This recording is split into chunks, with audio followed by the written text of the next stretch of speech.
Hello everyone, my name is Cadens, and welcome back to more Paranormasight, the Mermaid's Curse. Last time, a lot happened. I didn't expect a lot to suddenly just happen on the second episode, but when we went to go meet up with everybody, suddenly a curse took effect on the island and started killing everybody, including Yuza. But we're gonna worry about that later, I guess. Or maybe now, because we've got more stuff to look at. So we currently have 3 things we can do right now. We can either choose to do Sato's route in Confession, or we can do Arnav's route with Treasure Hunt Part 1 and arriving on Kameshima. Let me make sure something's actually working real quick, if you don't mind me doing. There we go. It worked. Sorry, still getting used to streaming again. But, how about we start with, Arnav? Or with Avi. Treasure Hunt, Part 1, Arnav Barnum. Summary of events. After collecting information about mermaids and returning to their inn, Avi and Circe have a meeting to plan for their true objective, the treasure hunt. Alright. Excuse me for a sec. Here we go.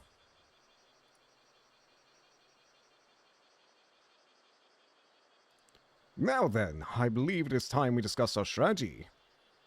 Sure. What do you mean by strategy? It should be obvious. We must reflect on all we've learned if we want to move forward. Alright. As usual, let's do our check around. The door to our room. Outside is a hallway with a restroom and a wash basin for communal use. Guests place their shoes in the cubbies at the entrance and wear slippers while inside the inn. Circe? I worried yesterday that Circe might struggle to sleep on just a futon in a tatami room like this, but she looks well rested, so I suppose she's used to it. I, on the other hand, was too excited to get much sleep. Sleepy time. I want to take a look at everything for a porcelain ashtray that came with the room. Ashtrays like these are found just about anywhere, so one can smoke without any worries. That being said, I've noticed people outside still simply dropping their cigarettes on the ground. Gross. Well, I wasn't a smoker to begin with. I don't understand how people can smoke. It's just such most disgusting smell. Speaking of disgusting smells, I'd imagine this would have one. Each room is equipped with a mosquito trap. They tend to come in through the windows on hot days. It's a neat contraption. You just have to plug it in and place it, and it will kill any nearby mosquitoes. Traps like these are reliable, as well as easier and safer than the combustible type, so they've gotten quite popular. What do you mean by combustible? What, were you... Excuse you? Combustible? What do you mean combustible traps? This is Murakumote.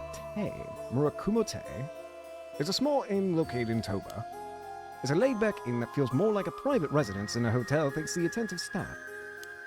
I can barely count all the different fresh fish we were served for dinner last night. I've not felt so full in a while. It seems really nice. Scroll.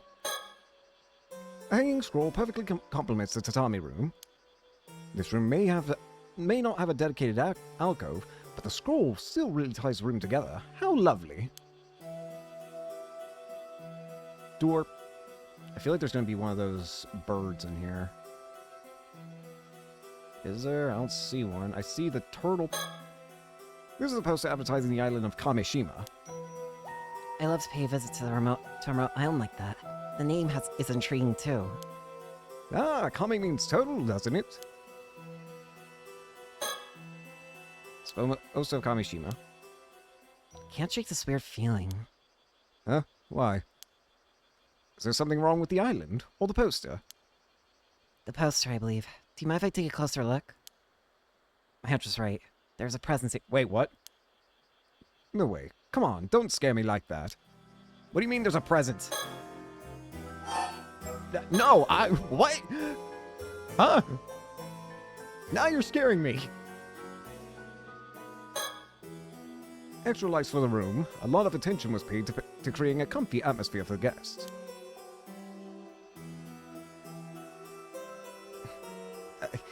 I know I should look at everything first. No, I need to wait. I should look at everything first before grabbing that. Light is passing through the windows. It's hot outside, so I'll leave them closed.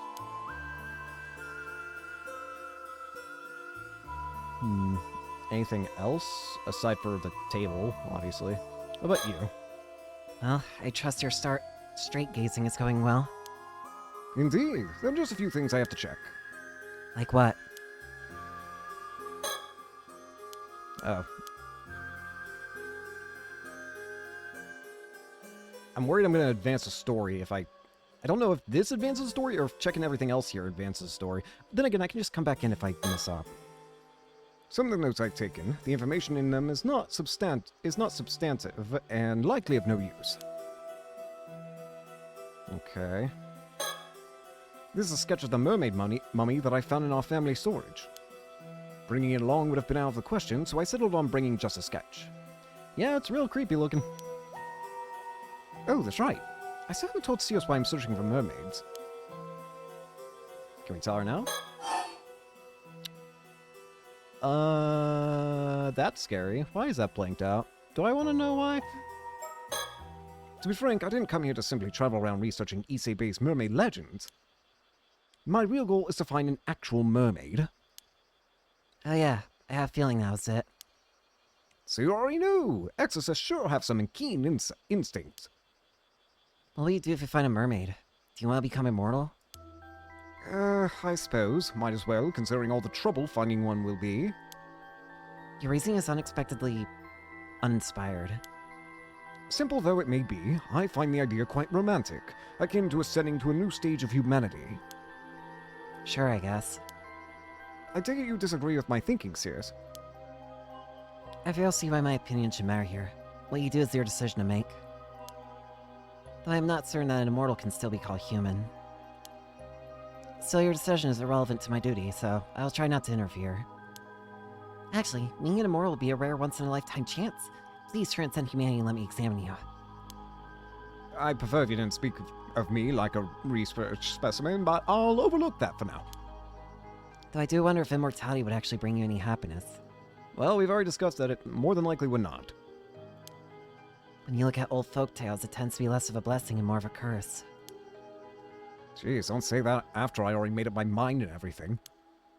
Well, I'm sure you'll be alright. If you tire of immortality, you only need to bark on a journey like a modern-day Yao Bikuni.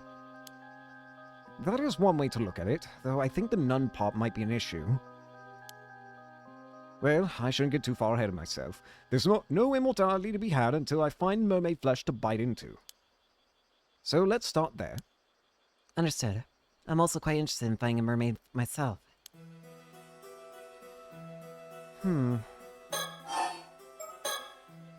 Searching just for mermaid meat alone seems like a waste. Agreed. The best way to go about this would be to find a living human mermaid. This is quite exciting. Now this is what I call true adventure. No matter the era, there's nothing better than a quest for the unknown.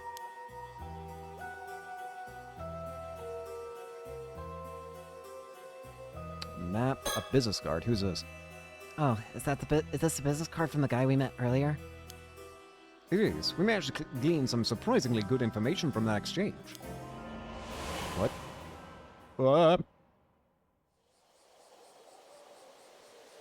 First things first, let's head back to the inn. From there, we can plan our next move. Pardon me, but would the lovely lady and handsome gentleman be willing to spare me a moment? Who's this? Why yes, the gentleman does have time to spare. I suppose that makes me the lady then? Oh, it's you. You've been following us for quite some time. Who is this? This is a new guy. Huh? He has. For how long? Since the Issei Grand Shrine, I believe. Truly. Maybe you should try to keep me appraised of things like this in the future, Sears? It appears I wasn't as stealthy as I thought. My apologies for the indiscretion. But you see, the two of you piqued my interest. Foreigners in Issei Bay searching for mermaids. You overheard everything! How embarrassing! Avi, hollering won't lessen the embarrassment. But how rude of me. I ought to introduce myself. Who's this? I'm an event planner here in Issei City. My name is Kippei Koma. Question. Hang on a second. What was the guy's name?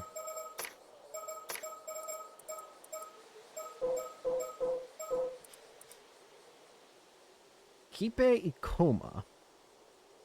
Testimonies indicate that the individual in this sketch resembles a youth by the name of Kippei Koma, who went missing 6 years ago. He has no known relatives. The most recent body dates to about 6 years ago. Kippei Koma.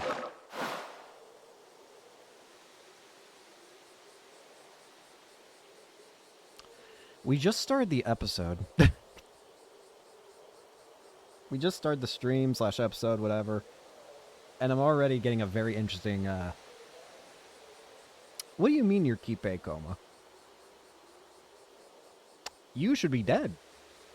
You don't even look like the same guy.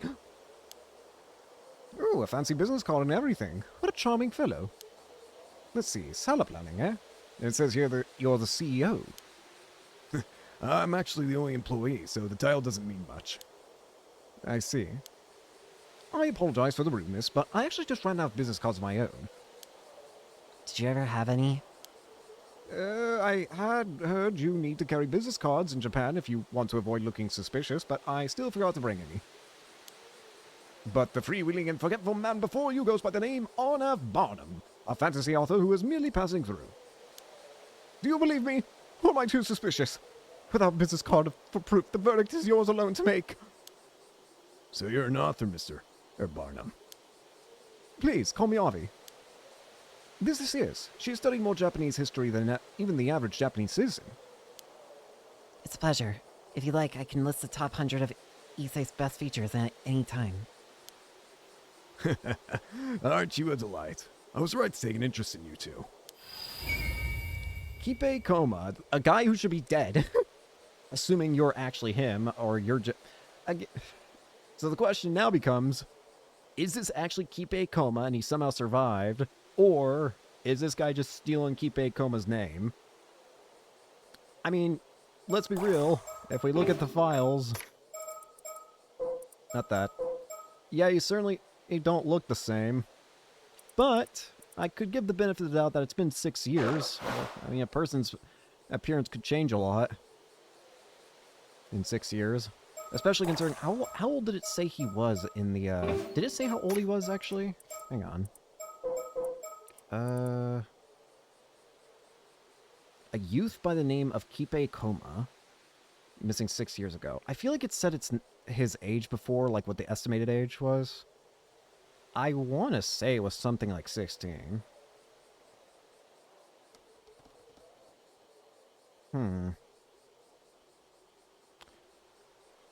Especially if it's a younger person, I feel like a change in appearance over 6 years, like you could have, I feel like a person could change a lot in looks over 6 years, right?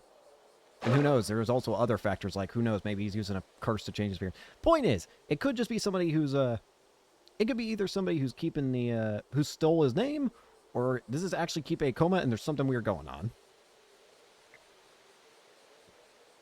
That's the point I'm trying to get at.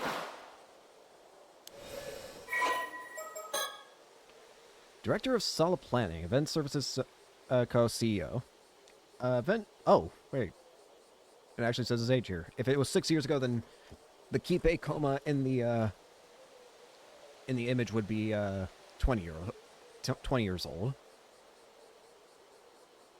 Is that right? Is that what? Nah, I'm thinking over too much of this. Director of Solid Planning, a venture company primarily focused on planning and producing tourism promotion events in Issei City. An ambitious young man, Kippei is both highly driven and extraordinarily tenacious when it comes to fulfilling his goals. He's currently planning a PR project themed on mermaids as a sightseeing attraction. About 6 years ago, with the support of wealthy tycoon Yoshiatsu Yamashina, Kippei moved to Issei from the countryside with nothing but the clothes on his back and an eye to making his fortune. This aggressiveness won him Yamashina's favor, and after several years spent building up experience as his assistant, the tycoon granted Kippei an investment with which he started his current company. Although Yamashina could be said to be particularly strict with him, this is a reflection of the high expectations he has for his future. Kippei is often told that he looks old for his age, but But as this means he is not taken lightly when doing business, he sees it as an advantage. Weird.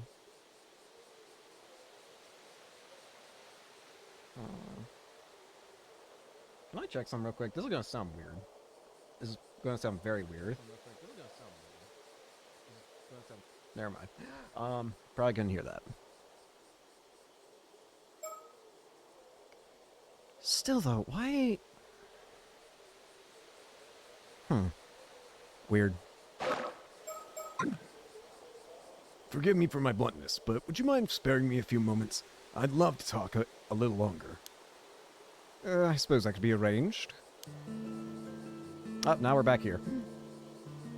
I thought she was totally absorbed in our sightseeing, but yet she knows we were being tailed. Impressive, if I do say so myself.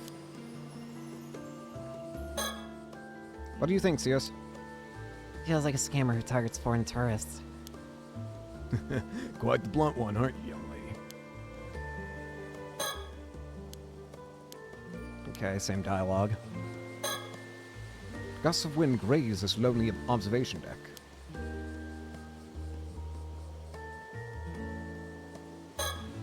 So, this young man is actually a CEO, though I'm not sure I'd call him young. His gaze has a piercing quality to it, and there's something off about his smile. Everything about him feels older than he looks. I believe those oversized suits known as soft suits are currently quite popular in Japan. Perhaps he is trying to be taken seriously as a CEO. He certainly is putting a lot of effort into his appearance.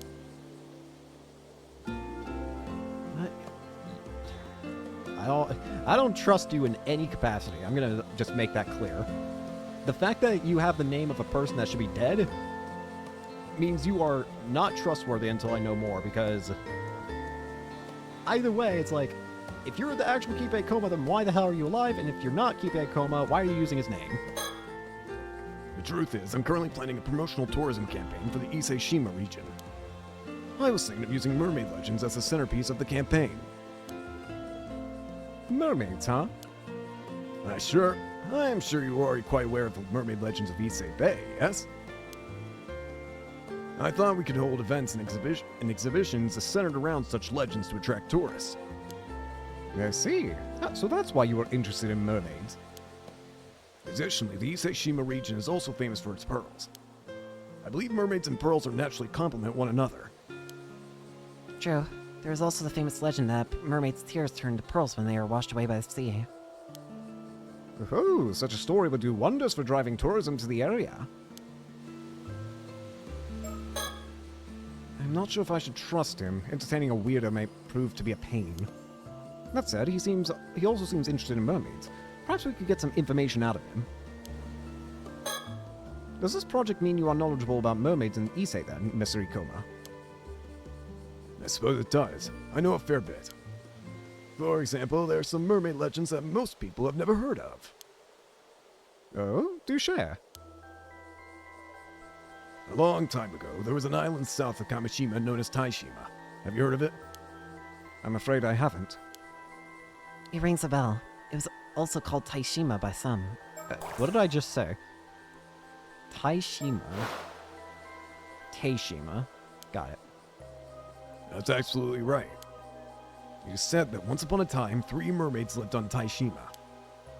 Wow, 3 of them. Tell me, were they human mermaids or fish mermaids? Human mermaids. Well, I suppose their upper bodies were human, so I suppose you could describe them as such. I see. Then that would separate them from the 3 mermaids discovered in Bitsuho during the Heian period. Oh, this is the first I've heard of this tale. However, Taishima sunk about 400 years ago during a natural disaster. The mermaids seem to have vanished after that. What? That's such a shame! Regardless, it is said the 3 mermaids were named Sobe, Nagame, and Hayase. So the mermaids were named too, huh?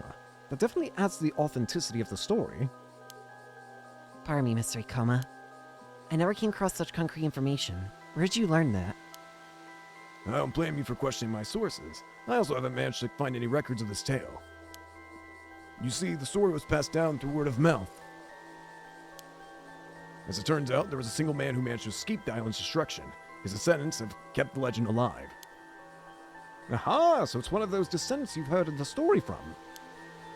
That's right. They live a modest private life these days. When the story comes straight from a descendant like that, it does lend it some credibility. Interesting. I would love to inquire deeper about these Taishima mermaids. If you don't mind, could you share the identity of this descendant you speak of? My apologies, but I'm afraid I cannot oblige. She is not the friendliest sort. Frankly, even I have trouble getting her to open up. No matter how many times I visit her, I always feel like I'm only getting part of the story. I see. That's a real shame. I almost wonder if he's talking about a she. First of all, that could mean that the person's a mermaid. And if we're assuming the person that he's talking about is a mermaid, do you think it's Sato? Now, this may not be much consolation, but I have another interesting rumor from this descendant to share. Oh? I'm all ears. It concerns one of the rumored Taishima mermaids. It is said that, a few decades ago, one of those mermaids turned human and now lives among us. No kidding. She became human? It does ring a bell, though. Why, that is exactly like the story of the Little Mermaid. What an exciting discovery! You say this is only a few decades ago. That makes it quite recent. We're talking again about, We're talking again about Mare, yeah. Who... there's a lot of moving pieces here. We saw someone who more than likely might just be Mare. I feel like it's more than likely because of the fact they look the same. Somikawa, yeah, it was a girl named Somikawa. But during a frickin' Yumiko's route, we saw her corpse. It was turned into... It was in the process of being affected by another curse. One that turns a person into a fish. Although...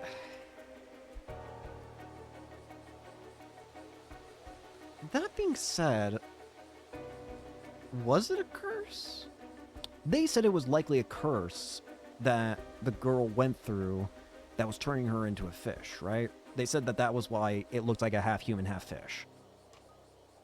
But just before that scene ended, we also saw they ended up discovering that the identity from the picture that Soto made, that the mermaid, that the corpse was of Mare, or of the girl, of the Somikawa girl. So,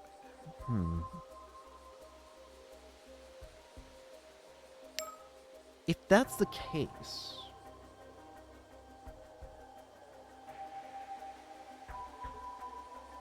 what was I talking about again? I, for some reason, lost my train of thought.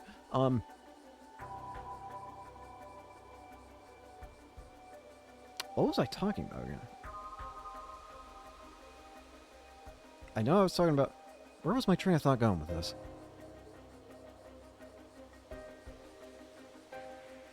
I genuinely don't remember. That's awkward. Let's just continue. I don't know why I completely forgot what I was talking about. This former mermaid could even be walking among the people here as we speak. I think I was saying something. I think the thing I was trying to get across is that Mare should be dead. And she likely could even be recently dead from Yumeko's route. I think that's what I was trying to talk about. I'm not sure, but I feel like that was what I was trying to say. If the story is true, then yes. However, I'll concede that even I find the story hard to believe. It is a little fantastical. By the way, may I ask why you're searching for Issei Bay's mermaids, Avi? No particular reason. I just thought it'd be fun to wander through some sightseeing areas related to the mermaid folklore. That's all. I see. Well, since you've already traveled all the way to Japan to sightsee, I'd love to ask you some questions. Was there anything missing from the areas you visited that you think might have made your trip more enjoyable? What about those photo spots you put your face in? I know those. I love those. Really? Are they that interesting? They're a Japanese tourism classic. It would be nice to see more of them. Agreed. If I saw one, I certainly want to take a photo with it. Oh, and please sell more of those little pennant flags. I can't resist them. I see. I truly appreciate the input, but perhaps things are fine as they are. Should you discover anything new regarding the area's mermaids, please let me know. Understood. We hope you'll do the same for us. Anything to say? Amazing, amazing. A brand new mermaid legend. The real question is why. Why? There's a long history of people making up legends to drive tourism. Such stories linger on despite their veracity being extremely unverifiable. I suppose. It doesn't even matter. It's nothing. It's nothing. Well, it is about time for us to get going. Yes, of course. Thank you. I apologize again for taking so much of your time. Actually, since you've come all the way to Japan... If anything happens to you during your vacation here, or you need any other help at all, please feel free to give me a call. I'm quite familiar with all sorts of businesses in the area. For example, I could put you in touch with someone, should you be looking to interview divers. Oh, really? That's very kind. You're not just saying it as a formality, are you? A free-spirited lad like myself will not hesitate to take you up on an offer like this. I will call you. Please, do not hold back. I'll leave you to your sightseeing. Please, have a good time. Yeah, I don't trust him for a second. You have the name of a dead guy. If mermaids really do live on Taishima, it's certainly worth investigating. It's Ikoma's business card. He's the CEO of the event planning company we ran into earlier.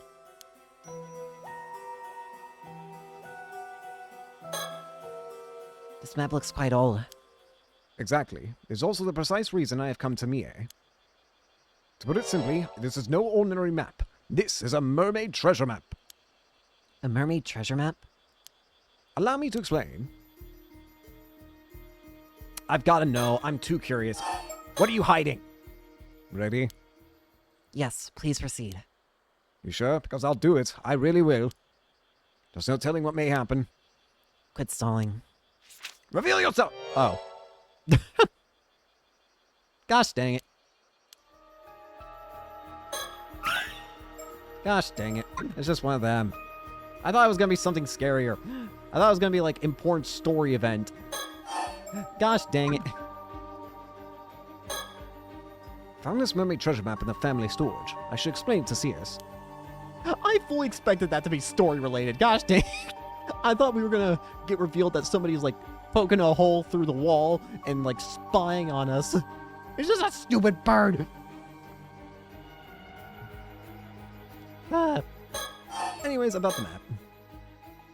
I found this map in the old family storage. It was left behind by my great-grandmother. If she's your great-grandmother, that would make her my great-grandmother's sister. I heard she was exiled from the Lunar Light family because of her eccentricities. That's correct. She was quite fond of the occult and amassed a number of suspicious curios over her lifetime. As a child, I loved searching through her storehouse that housed the collection.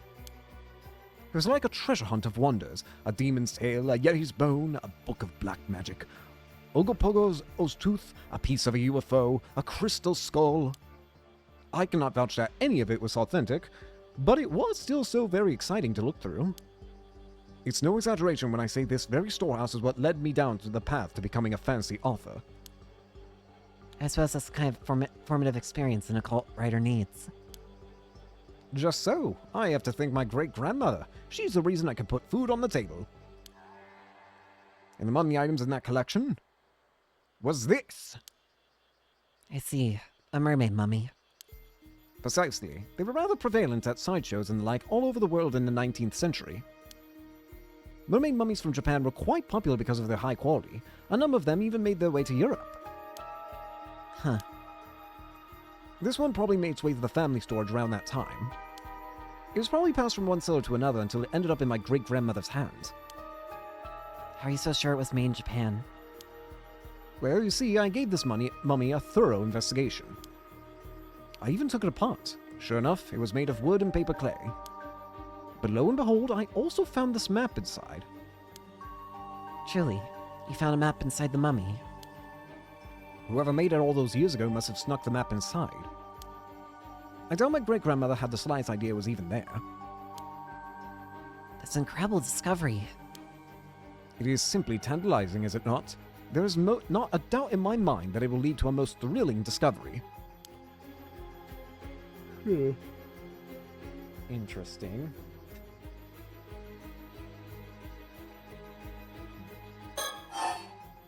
Let's talk more. So why did you call this a mermaid treasure map? I mean, it was found in a mermaid. Well, it was inside a mermaid mummy, so it follows it must be a treasure map of sorts, no? I feel it's fair to surmise it must have something to do with immortality, too. I see. Your enthusiasm has carried you quite a ways away from home. I'm impressed. Thank you. I've no doubt our treasure lies somewhere in Issei Bay. What a shame there's no X to mark the spot. Indeed, and this leads us to our first conundrum. Any ideas how to decipher the map, Sears? Put me on the spot, why don't you? But it does look like something is written here. You know what it says? Oh, that part. I actually did some research on that. Apparently it says, search the 95th. Oh, you mentioned there was, the 100 spots, right? The 100 spots of Issei or something like that? Search the 95th? It sure makes it sound like it leads to a secret location of some sort. Yes, and it must be related to mermaids. Aren't you just itching to find it? You know it. I knew it. I'm counting on you to help me solve the map's riddle. Do we have something in the, not that. Go away, Mockingbird.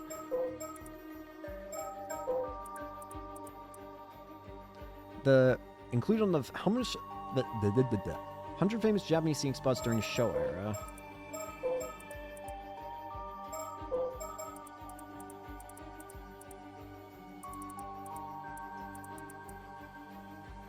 Oh, wait a minute. Episode 95, Hikoboshi, in the Tales of Issei. Having fallen in love with a woman who serves in the Imperial Court, a man finally manages to meet her after patiently waiting for the right moment. However, the two of them are separated by a screen. The man recites a poem to her, claiming that his love for her is greater even than Hikoboshi's love for Orihime. He compares the screen separating the Milky Way that separates the two legendary lovers. Moved by a word, the woman removes the screen, allowing them to finally meet face to face. I mean, this is also saying 95, so...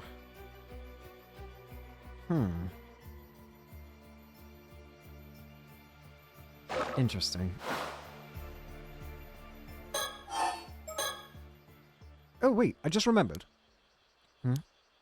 You said you can douse, no? Can't you just douse for the treasure? Then we can skip the whole map and riddle business altogether? I apologize, but that's impossible. Truly? But why? Dowsing is usually used to find waterways, veins of ore, and other such things. My dowsing, however, can be used to find people and objects imbued with spiritual power. However, I must be familiar with the spiritual power that I'm looking for. I see. In other words, you won't be able to find a treasure you've never seen or heard of. Yes, the distance from which I can detect the source of the also depends on how strong the spiritual power is. It's not quite the superpower I thought it was. I see we've had enough of a diversion. Let's get back to investigating your map. So dowsing's out of the question. I see we've had enough of diversion. Okay.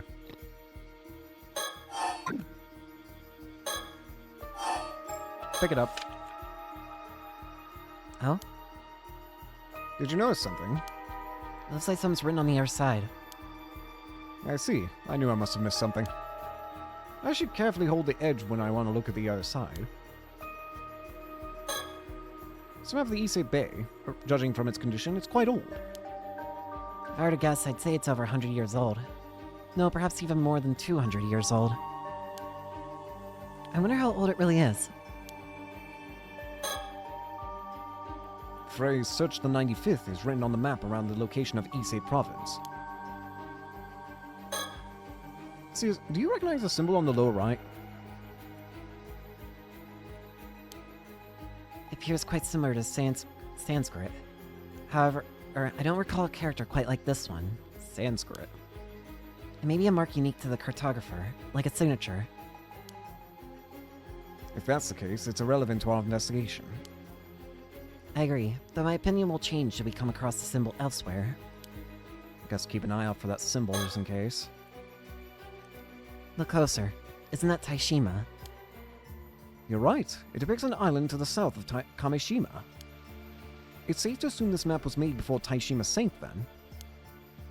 That makes it over 400 years old, and made during the Sengoku period. Incredible. In that case, it's amazing that this thing isn't turned to dust. Alright. Is that blood? Eureka! Take a close look at all the spots in the back of the map. Oh, those? I just missed them as a bunch of stains. Oh! Wait a minute. Freaking, what was it called again? I think it was in here. Is that... It is. It's a summer triangle. It has to be. It's the exact same shape. I was about to say, like, those dots... Why does the big dots feel like they're in a familiar position? Do you really think that's all they are? Nope. They're stars. Something about the spots feels familiar. Eureka! Eureka! Inspiration strikes! I figured it out! It's a bit hard to see what you mean when you're looking at the back of the map. Can you point at the front? You make a fair point. I may be less inspiration struck than I first assumed. I'll have to think on this a bit more. Now again. Did you? Where's the treasure?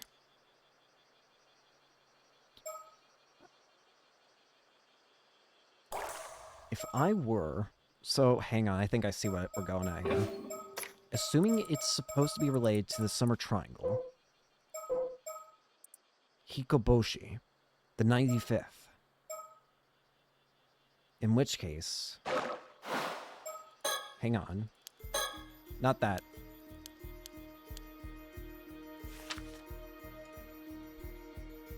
If I would...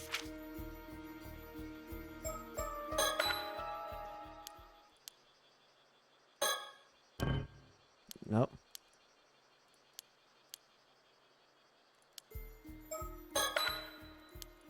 Is it on the... I didn't mean to click there.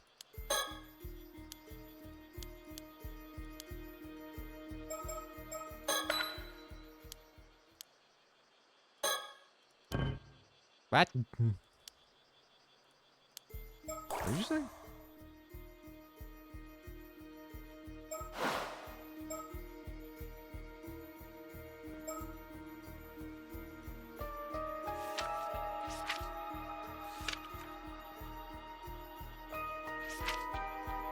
Wait, would it be...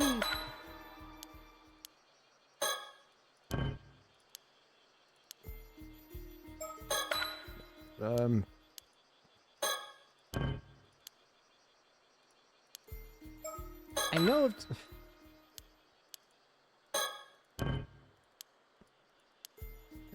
If I brute force it enough, I'll figure it out.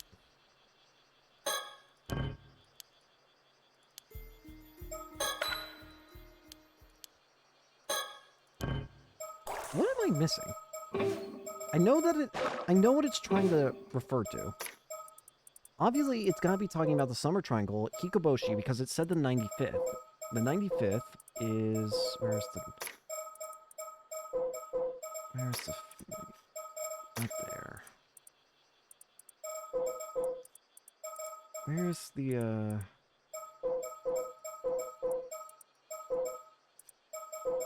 Where's the,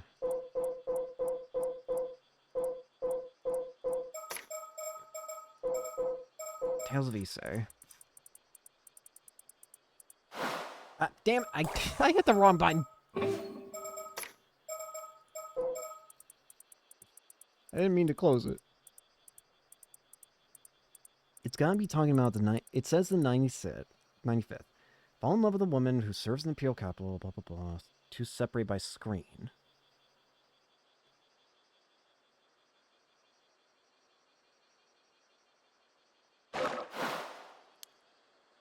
And then this says, search the 95th.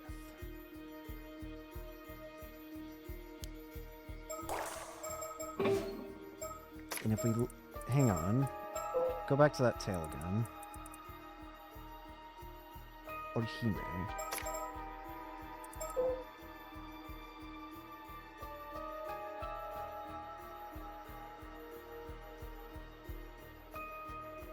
Wait a minute.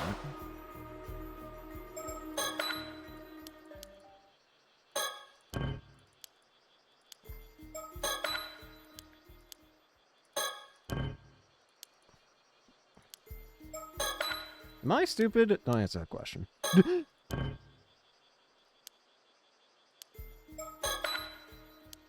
I can't figure out a map.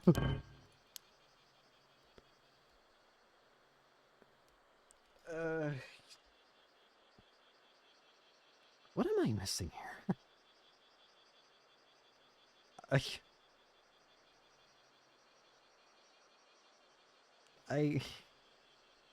Hang on.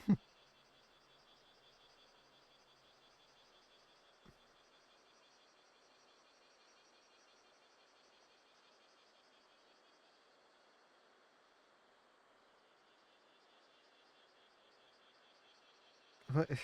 I'm...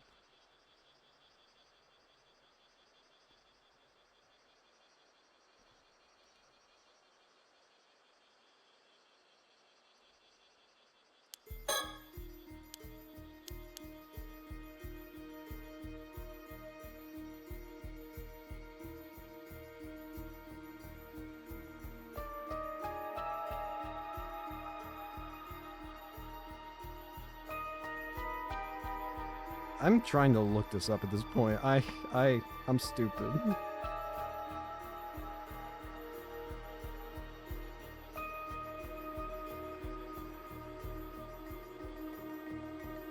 I'm not smart.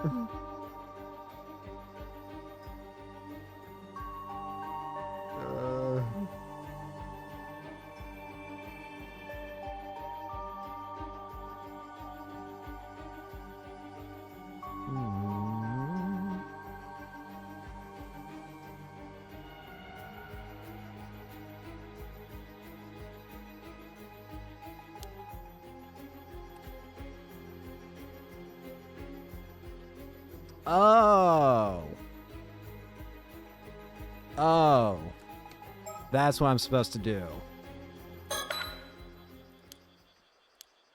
Alright, it's right here. Who makes you say so? Why? It is simple. This very spot marks the answer to our riddle. Enter the name of the location. Hikoboshi? Allow me to explain. You see, the 95th in the riddle must refer to the 95th tale in the Tales of Ise.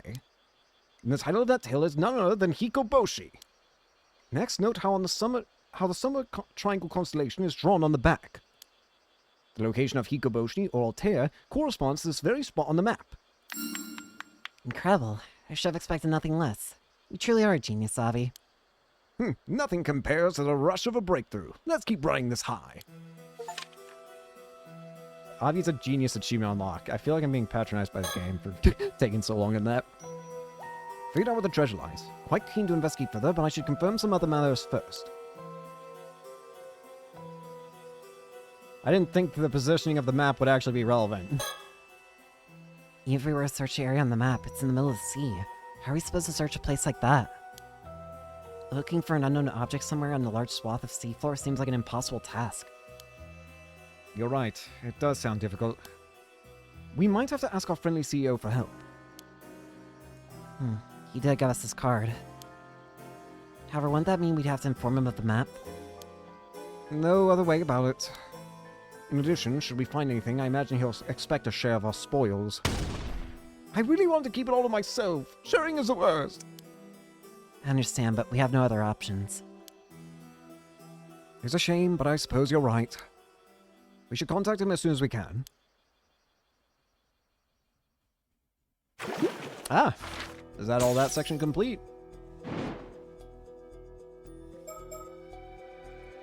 Treasure Hunt Part 2.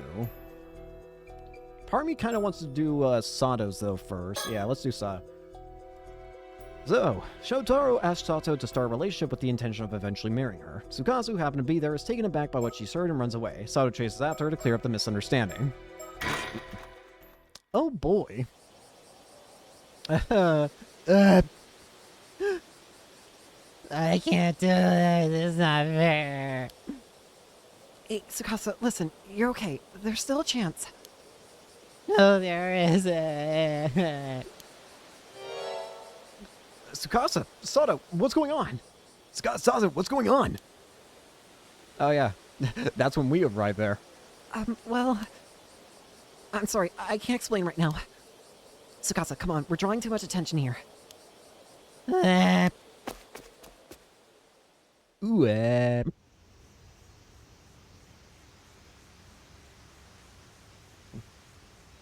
You feeling a little better now? Yeah, sorry. None of this is your fault, Sato. I know that. Now we've missed the meeting time, too. Shotaro's probably out there looking for us. Yeah, we'll find him later and apologize.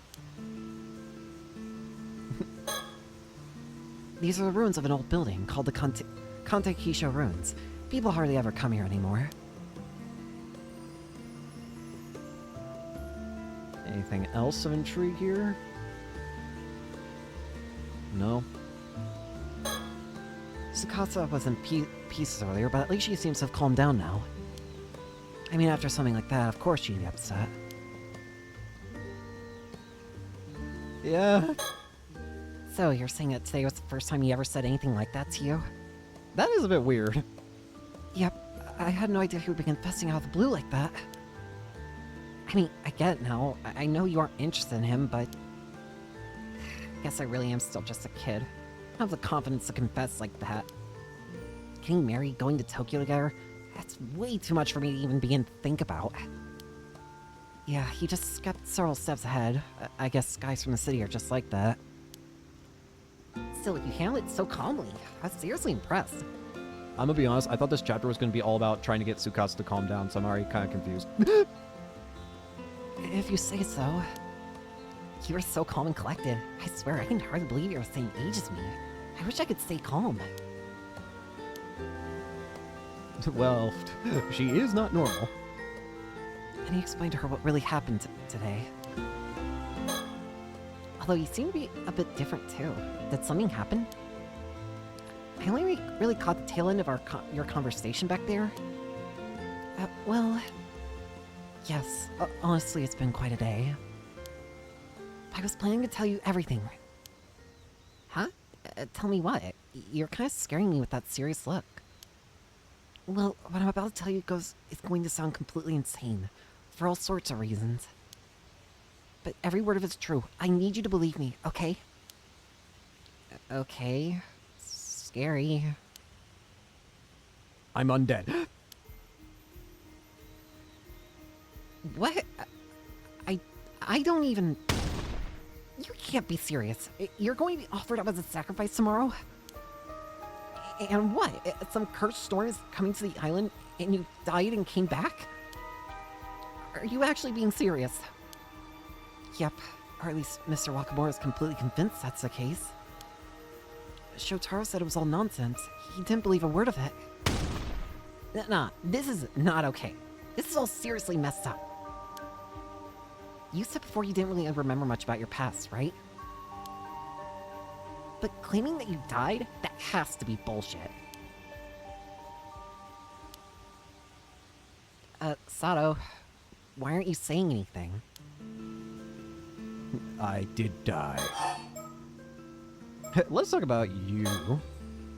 So things have gone a bit messed up now. But I still think you need to tell Shotaro how you feel. You really think so? But he's clearly into you, not me. I mean, I don't think his feelings are just gonna flip once you tell him. In fact, I'd be even more worried if he changed his mind that easily. I guess that's true. That said, letting him know your feelings is the best way for him to have him realize they're an option for him. I'm pretty sure up until now he just hasn't been paying attention. He hasn't noticed all the great stuff about you. really realize I'm an option? I'm not so sure that's the problem. You never know. Even if he doesn't respond to you right away, his feelings could always change over time. Just look at you. You're cute, you're smart, and you're a great person. You've got every reason to be confident. You're making me blush. It does sound convincing coming from you.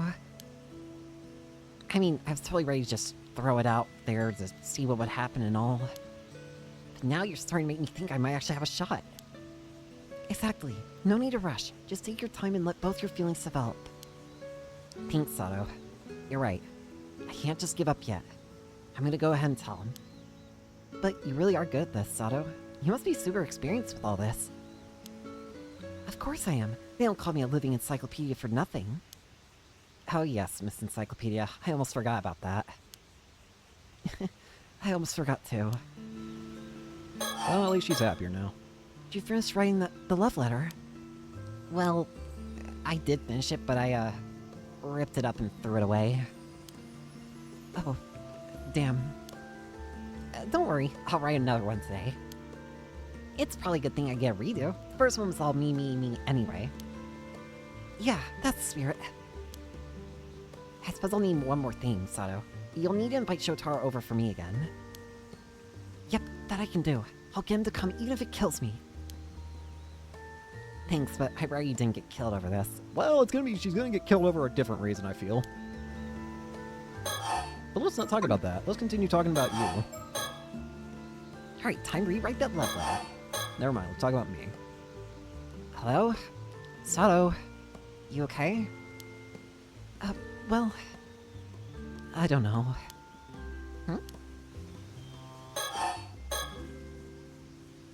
Oh, it wants me to think, doesn't it? I don't think I can keep hiding the truth about myself much longer. Yeah, she deserves to know. I should tell her. About me. About my past. All that said, I feel like whatever's going on with you is way more serious. Yeah, about that. You think we can talk for a bit? I have something important to share. Whoa, that's serious face again. You're kind of scaring me. So, the truth is, some of my memories have started coming back. Just a few. Wait, really? That's great! So, what did you remember? Well, I want to keep this just between us for now, okay? Yeah, of course, totally. Earlier when you said you couldn't believe we were the same age, you were right. The truth is, although I might not look quite young, I've actually been around for a very long time. Oh, so that's what you've been hiding. I knew something was up. I knew it. So, how old are you? Are you 20? No. No, a little older than that. Whoa, I need to guess even higher? Alright then, let's take a big jump. 23. I guess I lied. It's actually a lot older than that. I think, at least. A lot older? Now I'm not sure where to guess. Wait, you're not gonna tell me you're secretly some ancient grandma, are you? Yep. That's about right. Huh? Also, that part about me dying and coming back? There might be some truth to that, too. Huh? Yeah, so in other words, I'm actually an immortal girl with an immortal body. Nice to meet you. There's no way!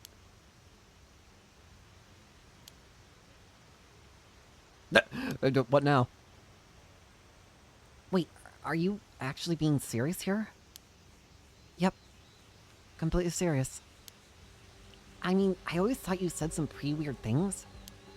But this one takes the cake. I guess you always did kind of have a strange vibe about you. Hearing this does sort of make sense. But like, how'd that even happen? You're taking this a lot easier on the chin than I would have thought. Well, it's so long ago I barely remember. Long ago, for some reason I can't quite remember, I ended up eating the flesh of a mermaid. Flesh of a mermaid? Oh, I actually heard stories about that. Eating mermaid flesh is supposed to make you immortal, right? Exactly. That's the stuff. No way. So the stories were real. Yeah, she's the Yalabikuni figure. So you have an immortal body and you've been alive for who knows how long? Yep, that about sums it up. So, how old are you really? Well, I'm actually not too sure. I'm not really the forgetful type, but I think there was just a human limit to how much I could ever remember. Even when living normally, you wind up forgetting stuff from a long time ago, right? I guess, maybe. I've only been alive 17 years, so I wouldn't really know. Oh, yeah.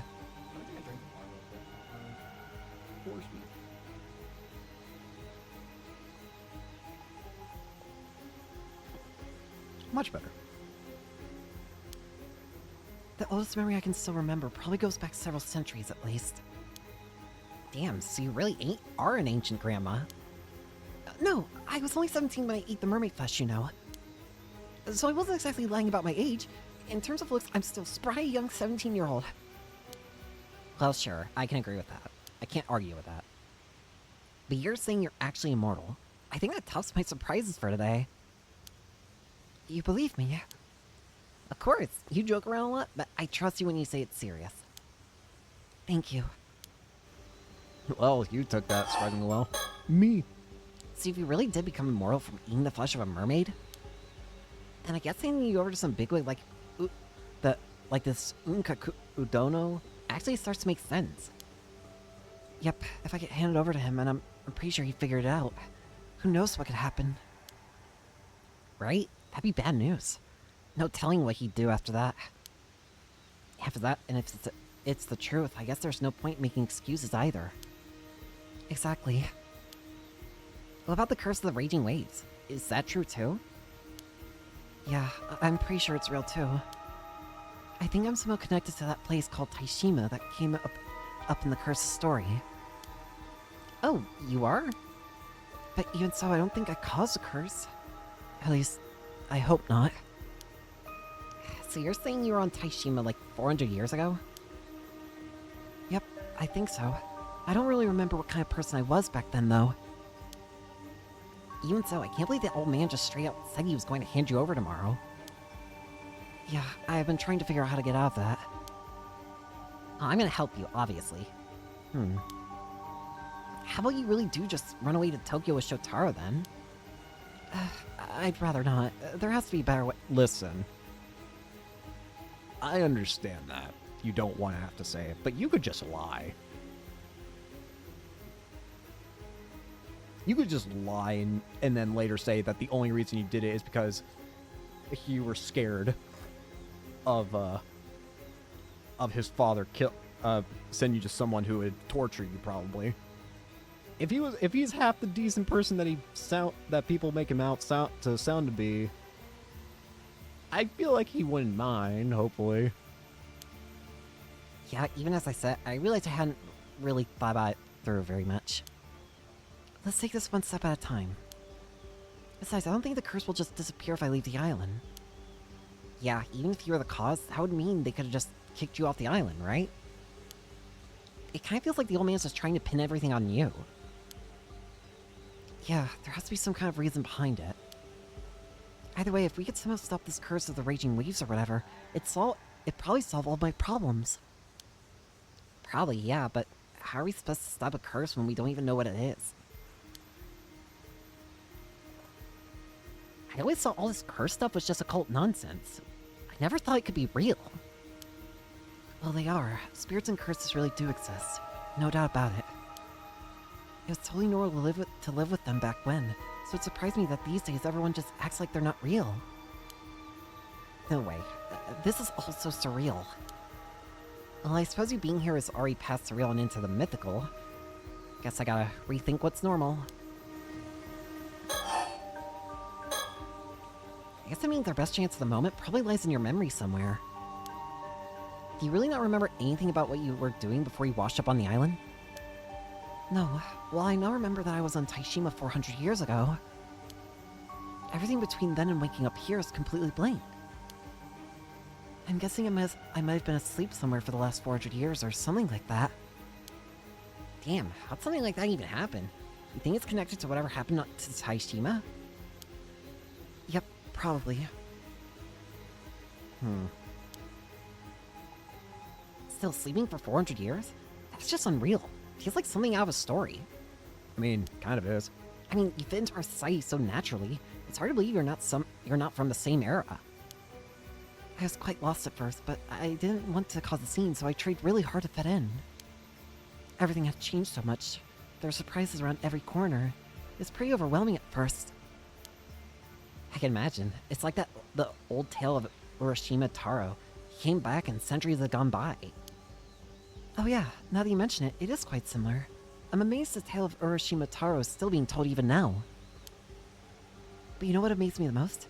TV. It was incredible how much I could learn from it. Ah, so that's why you were always glued to the TV. Still, that's amazing. I can't believe you managed to blend in so naturally just from watching TV. Yep, it was actually easier than I expected. Felt more like visiting a country with a different culture than jumping through time. And I guess since I barely remembered anything from my past, there wasn't much to get in the way of learning new stuff. Right, I guess that's why you seemed a bit distant when you first arrived on the island. Oh yeah, sorry I was such a pain. You were just scared, right? You had no memories and were thrown into a completely different era. I was lucky though. Everyone on the island was so kind. It helped a lot. Still, I can't believe the old man wants to offer you as a sacrifice. That's so messed up. Can you even offer somebody who's immortal as a sacrifice? Does that even work? I wish you could remember a bit more about yourself, though. Are you even a little curious about who you were? Doesn't it worry you? Honestly, not really. I mean, I was probably just another person. I doubt I was anyone special. Don't say that, you never know. Well, either way, we'll just have to make a bunch of good memories for you, the new you. That sounds good. Even these last few months have been filled with great memories for me. Hang on, I just realized. If you really are immortal, Sato, every time you said even if it kills me, you kind of left out the part where that's not actually possible. Damn, you're right. That does sound bad now. Wait, no, it's the opposite. It means I'm so determined that I'd risk dying despite my immortality. Uh-huh. So coming from you, it actually carries even more weight? Got it. Yeah, I think I spun that one pretty well. You know, I can hear you, right? Nope. You know what? I actually feel kind of relieved. Hmm? Even after learning all this about me, you aren't treating me any differently. Well, yeah, you're still you. Nothing's really changed for me. Thank you. I'm glad I could tell you the truth. Usually when people find out, they freak out and quickly pull away. I was worried you'd do the same. Yeah, I mean, I can see why people might distance themselves if they found out. Yuza's mom was totally shunned when people started blaming her. Hmm? Anyway, don't worry, I won't tell Soul. Your secret's safe with me. Let's talk about Yuza's mother. Hey, you said Yuza's mom was shunned for something. All you ever told me was that she passed away in the Kamishima Southern Sea disaster 5 years ago. Ah, right. You wouldn't know about it. I mean, I guess it's not exactly something you would share with a guest of the island. Hmm? Truth is, they pinned the blame for that whole disaster on her. So it was Mare's fault. What? Seriously? But why? No idea. People just started saying she was some kind of bad omen or something. Sure, she never really fit on the island, but that was no reason to treat her like that. That's probably why things felt so tense when Yuza came back to the island a few months ago. I figured folks were joking around, so I didn't really think too much of it. That's so cruel, even after she's gone. But you know, it's quite similar to what's happening to you right now. The old man called you the same thing they called her. What was it? The Raging Waves Curse Bearer? Wait, so they said Mare was the source of the curse too? That is weird, but what does it mean? Could be Yuza's mom was actually like you? Like, she was also immortal? Huh? And maybe she didn't really go missing, but she was actually sacrificed to this Unkaku Dono? But Mr. Wakamoto said he won't make the same mistake from 5 years ago, so I don't think that's it. Yeah. Right, yeah, maybe I'm overthinking it. Still, I wonder if Yuza or Suyu know anything about this curse of the raging waves. Yeah, it's not exactly an easy topic to bring up, but we don't really have any other leads. Let's go talk to Suyu. We can ask her about Mare and the curse. But wait, if Yuza's mom really was this curse bear or whatever, that means she dragged not only herself and her family, but the whole island into the storm. That's kind of scary to think about. Yeah, I can't imagine she did it on purpose. Maybe at the very least she didn't know about it, but even then, it's still awful. Either way, the outcome was such a terrible one. Nope, this curse bear stuff has to be total bull. I'm not buying it. Yep, I couldn't agree more. But then, where did all these curse bear rumors come from in the first place? There's gotta be a way to prove they're unfounded. Bet you anything was that so-called sorcerer the old man's been talking to. Has to be. Maybe you could go shake it out of him until he admit it was all made up. It's a bit extreme, but if we could pull it off, it would clear things up. Although, even if we prove you're not the curse bearer, they're still gonna come after you for being immortal. I guess so, yeah. They want me because I'm immortal, not just because of the curse. Yeah. Yeah, I really just want to believe all this curse bear nonsense is just... Curse bear stuff is just nonsense. Let's talk about something else. There's gotta be something else we can do. The only other person I really trust around here are Azami and Yuza. If we ask them, I bet they'd help. Would you rather I didn't tell them? I mean, I'm pretty sure they'd keep it a secret, but... Yeah, I'd rather avoid telling anyone else. Gotcha. Well then... Maybe we could hide out somewhere until tomorrow? Buy a little time?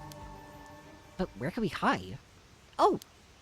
I'm not sure if that's the right choice here. Not even I should mention it. What is it? Yeah, whatever. You trust me with your secret, so I guess it's only fair I share one, too. Oh, you have a secret, too.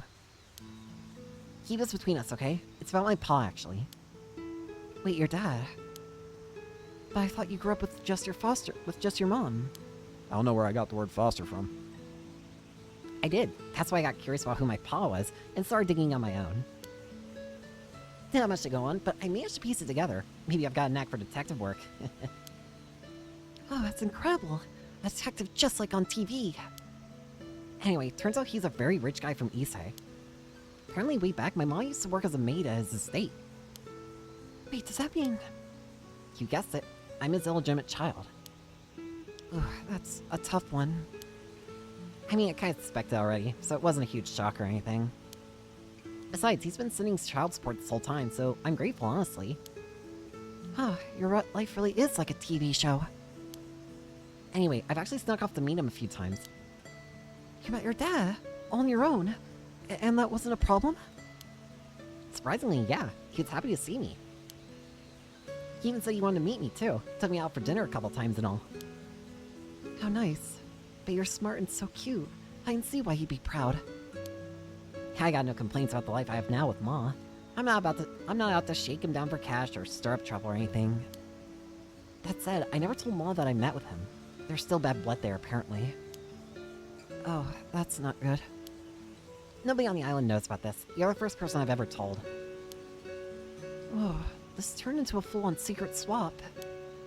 Anyway, worst case scenario, I thought we could maybe ask my pa for help. He's pretty rich, so he could probably arrange for a place for you to hide for a while. It might help us buy time to look into the curse. It's quite the connection to have. Thanks for sharing with me. Having a place that I love would be great, but won't he be suspicious if we don't explain things? Honestly, I'm not sure. We either lie to him or risk telling the truth. And personally, I'd rather not lie to him. You think it's better to keep your secret even from my pa? Yeah, sorry. I'd really rather no one knew. I get it. If word got out, it'd probably stir up a whole new mess. Let's keep that as our last resort then. It was a great idea though. Thank you. Hey Tsukasa, I just had a thought. Yeah, what is it?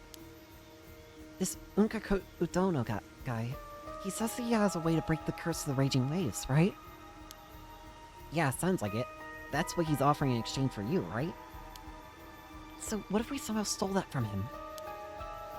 Ooh, bold idea. You mean we fake the trade and swipe it instead? No, what I mean is, what if I just snuck into Udono's place and took it? So we've had our detective arc and now we're going undercover? Are we spies now? Yeah, okay, that's probably not very realistic. I do think it's a bit of a stretch. We don't exactly have the skills or intel for a spy mission. Become as spies. So there's some way to break the curse of the raging waves? That'd solve everything. Exactly. Alright. Come on, let's go talk to Studio. Yeah, and we should apologize to Shotaro too. Oh, right.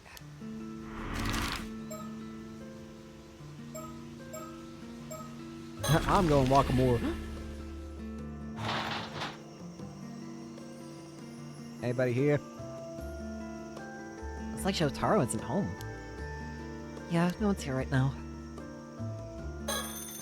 Never mind. Oh, it's just a phone. That scared me. Oh! I'll get it. Don't you... Tsukasa, what are you doing? Hello, welcome to our residence. You one of the Wakamuras?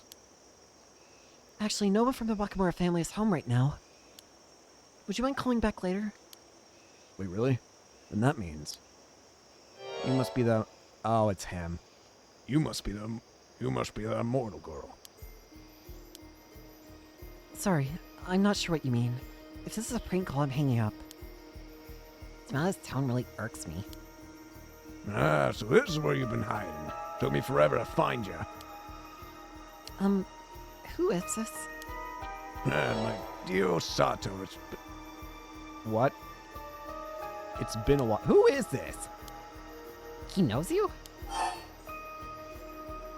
Wrong number? Looks like you got the wrong number. Please double check and click the number and call again. Oh, hold on. Don't you hang up on me, you little shit. I know exactly who... I know exactly who I'm talking to.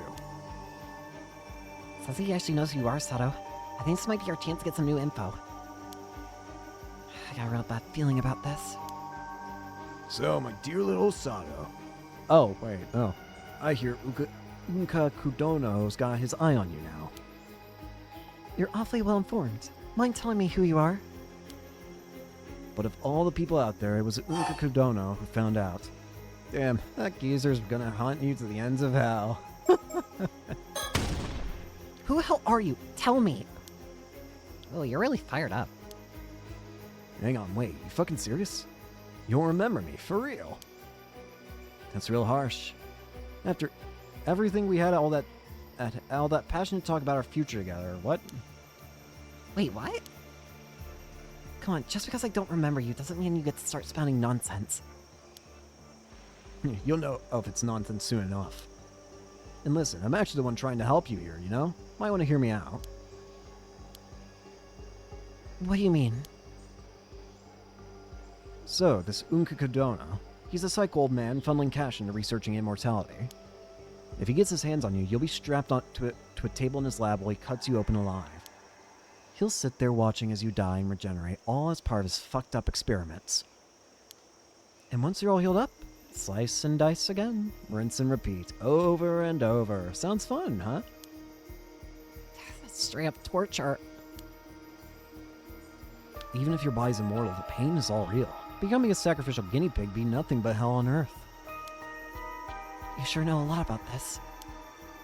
Well, yeah, that's why you should come meet me instead. Doesn't sound so bad now, does it, Osato? Huh? I'll take you into my protection before you're handed over to Unka Kodono. All you need to do is shop and do as you're damn told, woman. Oh, hell no. If you think I'd ever grovel to some nameless creep like you, you got another thing coming. I refuse. You'll remember me when we meet. I promise. So here's the deal. Get on today's last ferry to Toba port. Come alone. Got it? How about go fuck yourself? What? Not a chance. Damn straight. Damn right. She isn't going anywhere with you. So do us both a favor and never contact me again. Aw, come on. Is that really how you're gonna play it? Listen, if you don't show up when I say, I'll tear through every last dumbass on this island. Slice them all to fucking pieces. Sound good to you? That's what happens when people defy me. No mercy. Just punishment. What? So I'll say it one more time, my dear Osato. If you don't want this island to be a bloodbath, get on the last ferry. Come to Toba Port. Alone. This is your last chance. You get that, right? When you say no mercy, just punishment, what exactly are we talking about? Oh, you know. I have this little curse power. And let's just say it can be pretty fucking potent. He's the one, whoever this guy is, he's the one who goes on the killing spree, isn't he? Another curse. I guess I could show it off by cursing every woman on the island. Kill them all off, one by one. How's that sound? That way, everyone else on the island will see the one girl who doesn't die and... well, guess your secret's out. No. So yeah, better just do as I say. No point fighting it. I've already got an assassin mixed in with the locals. Everything's set. An assassin mixed in with the locals? Yep, and they're fucking nuts. Gave him a curse and they were way too thrilled to use it. Dead serious too. Eyes like a psycho killer. You get those sometimes. Natural killers. Pretty sure they've already made their move. And unless I call them off, they sure ain't stopping. Is he being serious? I'll check with you again after the first body drops, but I really recommend you make the smart choice before that. Anywho, Ferry's leaving soon, so tick-tock, my dear. Don't keep me waiting. Huh? Wait! Well... This is bad. You heard all that, right? Yeah, killing people with curses? No way, right? I knew I had a bad feeling about that phone call. We came back here thinking Shotaro might be around. But now I think about it, there's a good chance I can run into Mr. Wakamura, too. That could get awkward. Well, What are we supposed to do now? Kameshi Maru, please help us out here. Save me, turtle. I thought the thing went up. I really got cuffs here with me. I don't think I could have handled all this if I were alone. The last ferry leaves in, what, less than an hour now? If I don't get on it, the whole island is in trouble. All that talk about curses and killing people, and we still have no idea who that even it was. I feel like he knew something about your past, too. Yeah, but as far as I can remember, I honestly have no idea who he is. They knew about Unka Kodono and his research, so they're definitely involved in some way or another. Then maybe it's someone who doesn't get along with Unka Kodono and wants to steal you away from him? Makes sense. Trying to help me is probably just a front, so his real goal's gotta be something like that. So maybe he acted like he knew you to put you at ease? Could be, but if he really wanted to put me at ease, I don't think he had the right tone. Yeah, the attitude was anything but reassuring. Like he was actually serious, thinking you'd go along with all that just because he barked it at you. Not to mention threatening to curse people on the island to death. It's hard to tell how serious he was. Well, we end up finding the hard way that yes. One thing's clear, he's bad news. Wait, someone's coming home. Well, you came back, huh, Sato? So we may have a new issue, gamer. That's you tell the old man about the phone call. Yeah. So, hey, gamer. What's wrong, girl? You look like you seen a ghost. Well, we just got a strange threatening phone call. Oh, tell me more. So yeah, everyone's about to die if I don't go along with this guy. Some nobody we don't even know wants you sent off on the last ferry today. Yes, they said if I don't go, the island will be struck with no mercy. Just punishment. He's just trying to snatch you out from under Ukakudono's nose. Always some fools trying to play smart. Only a stunt like that wouldn't just get you on Ukakudono's bad side. It'd be a hell of a lot worse than that. Ignore that fool's call. You're going to Ukakudono tomorrow, like we planned. Okay. Oh yeah, I totally should have said something earlier, but I'm totally against this whole sacrifice nonsense. Hey, old man, if we could lift that curse of the raging waves before tomorrow, then Sao doesn't have to be offered as a sacrifice, right? Oh yeah, if that was possible. But that curse stumped even the finest sorcerer I know. You need solid proof it's been broken. That's fine. Where else did he say? Something about an assassin? Yes, they said someone wielding a curse power is mixed in with the locals and is already foreseeing what their plans. Think it could be true? Most likely bluffing, but I'll have folks look into it just in case. Either way, if we nab the assassin first, there ain't nothing to worry about. This is my Kamishima. I don't like hearing we have unknowns mixed in with my people. Seeing as we're being threatened by a curse, couldn't you ask that sorcerer that you trust to help us deal with it? Not happening. Too short notice. Even just one consultation takes a whole month of back and forth with a manager just for an appointment. Not to mention, you can't even imagine how much it costs. You don't trouble someone like that over some damn fool's prank call when it's probably just a bluff. Seriously? They're that big a deal? I guess not every two we bumped into yesterday was the sorcerer then. What are you talking about? Yesterday we spoke to a man and a woman in traditional clothes who asked where this place was. They didn't stop by?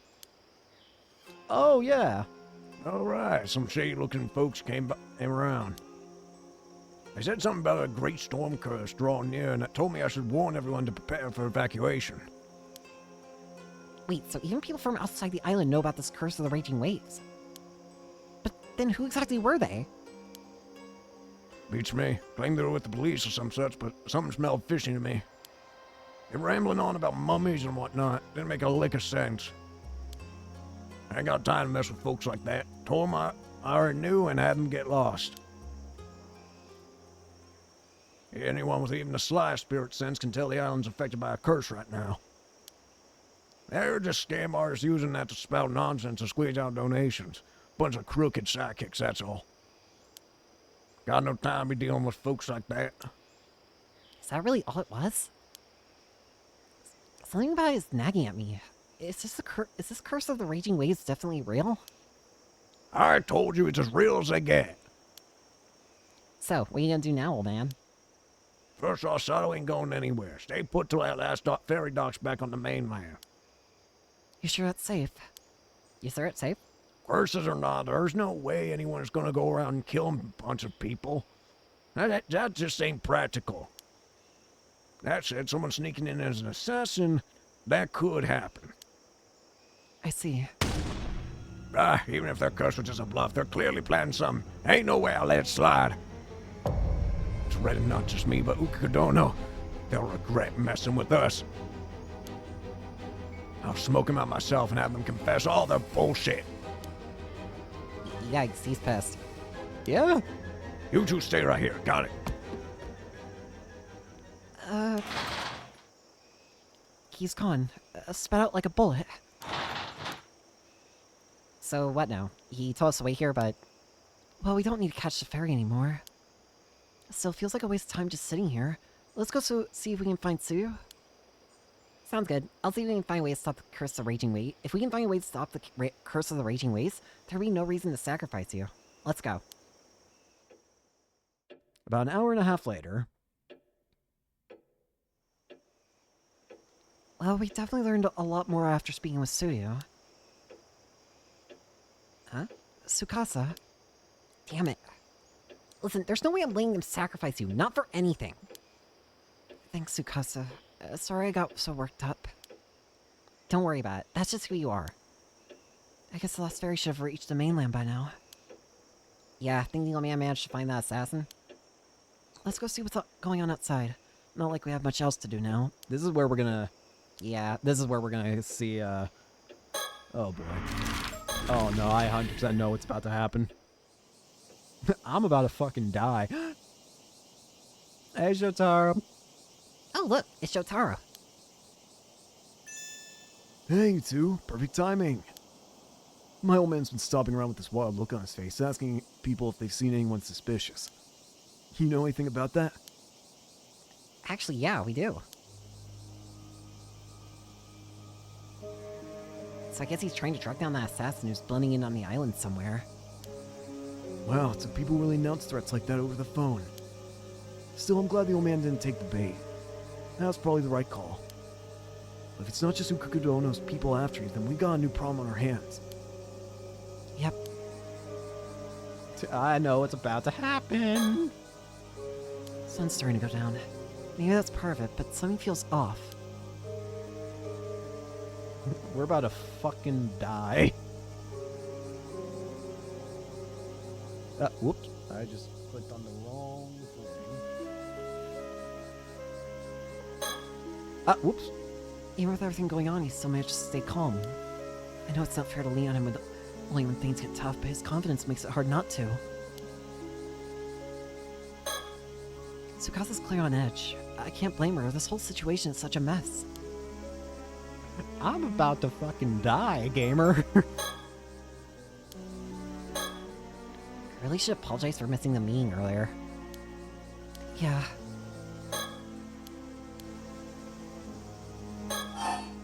About earlier today. Sorry about missing our meeting today. I was the one who asked and ended up standing you up. Something urgent came up and I couldn't make it. Right, that. Well, stuff happens. I'm not mad or anything, but... Mind telling me exactly what happened? Well, something unexpected came up and kind of threw off my whole schedule. So you can't say any more than that? You're not even gonna tell me what you wanted to talk about? Yeah, I can't tell you that either. Sorry. Right. Well, whatever. Let's just say you owe me one. Owe you one? Yeah, sometime when I need it, you'll have to do something for me. Wait, that's not fair. It's not her fault. I'm the one who caused all the problems today. You see, I was actually the one who... Tsukasa, stop. This isn't the time for that. If I don't, you'll... Whoa, why do I feel like I'm the bad guy here? You're the one who didn't show up. No, you're not the bad guy. It really is my fault. I'm sorry. No, it's on me. Sao didn't do anything wrong.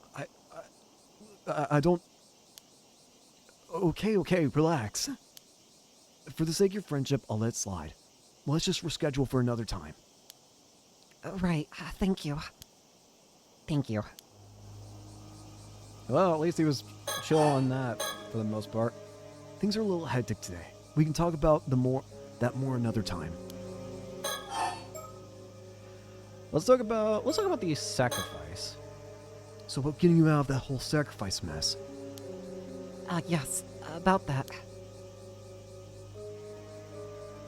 I've been thinking, maybe it's best we leave for Tokyo together first thing tomorrow.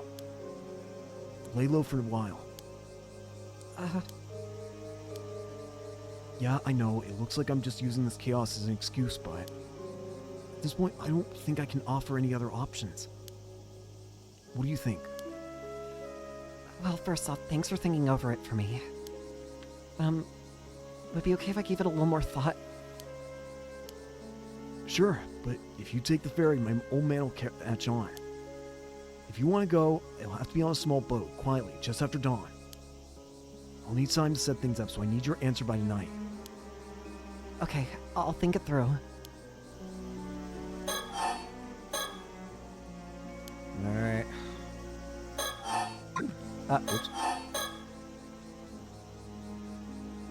This so-called assassin really has slipped in among the others, running around blindly like my old man won't get us anywhere. We don't have enough to go on yet, so it's hard to say anything for sure. At the very least, I'd be looking for people with regular contact with those off the island. Right, anyone who rarely leaves the island isn't really a likely suspect. So someone who can go off the island a bunch. But who? So that means people like Shotaro and me who live off the island most of the time are the most suspicious? Given the situation, yeah.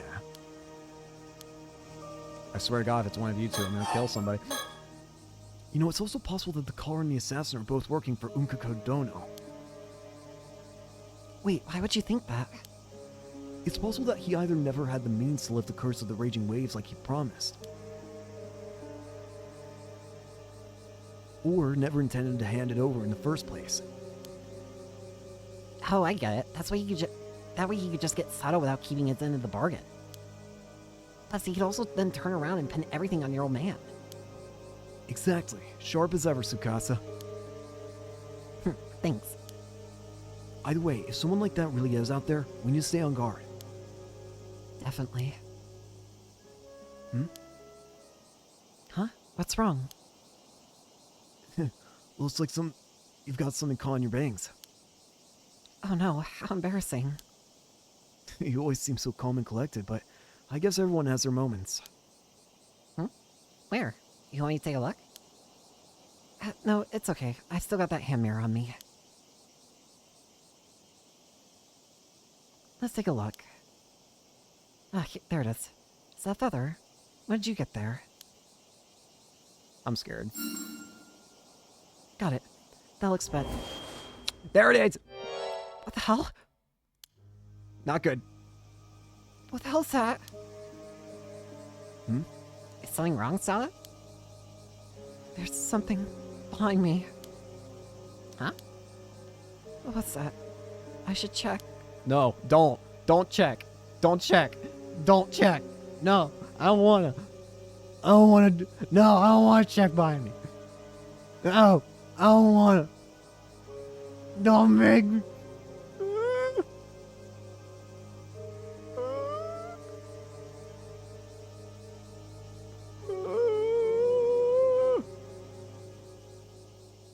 I could swear it was right around here. There's nothing there.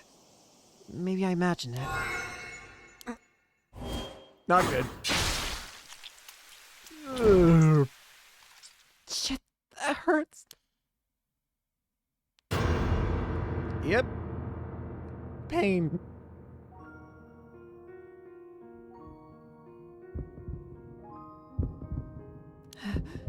Damn it, it hurts. It hurts. Cut straight through me. My insides are on fire.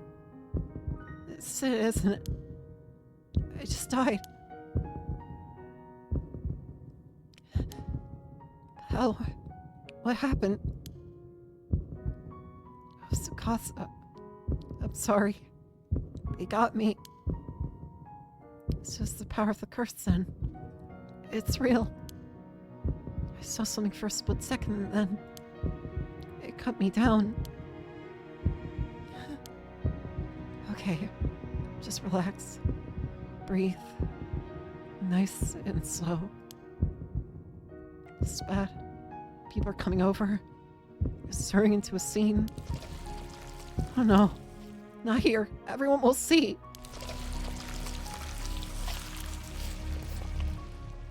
Damn it. Everyone will know I can heal. What do I do? They're all panicking.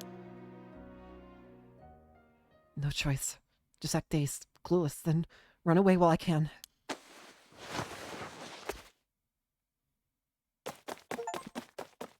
Witness Immortal Girl Achievement. Witness Sao Ernami's resurrection. Shadow.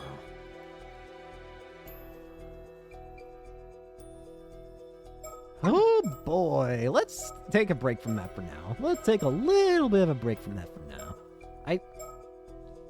Actually, can I resume this? Start from no. Go back to the story chart. Because I technically didn't do everything there. Start from Kantekisho.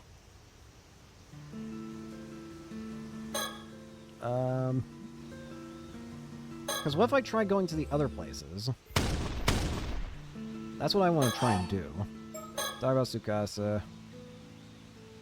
Blah blah blah blah blah. Blah, blah, blah, blah, blah.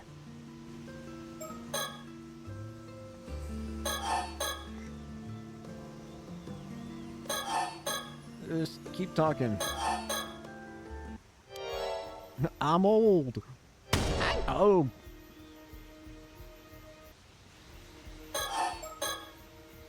Again, I just want to get to the point where I can walk around again and see if that does any, like, what happens if I go to the other places?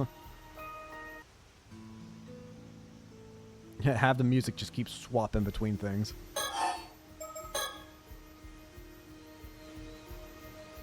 Come on. Fine.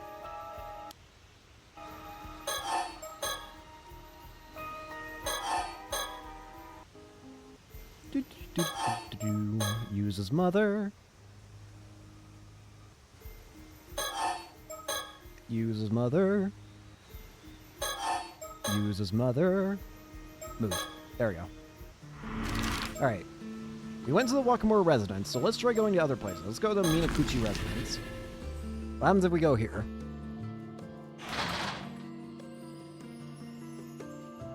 Hello?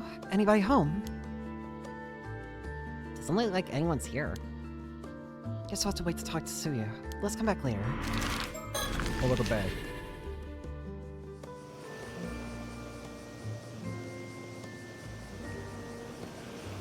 This is where we were supposed to meet Shotaro. Of course, nobody's gonna wait here forever.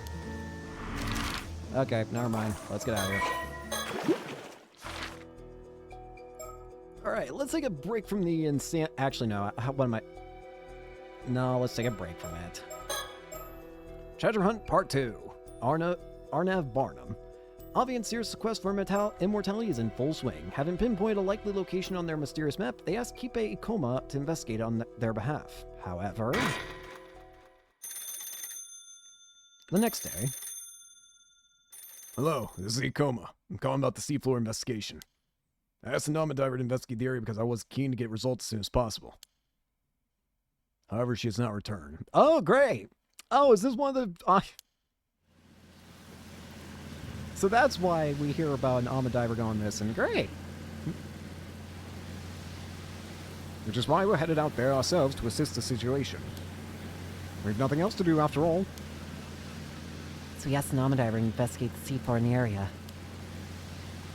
I guess in a place like this it would be faster to hire an Ama than a regular diver.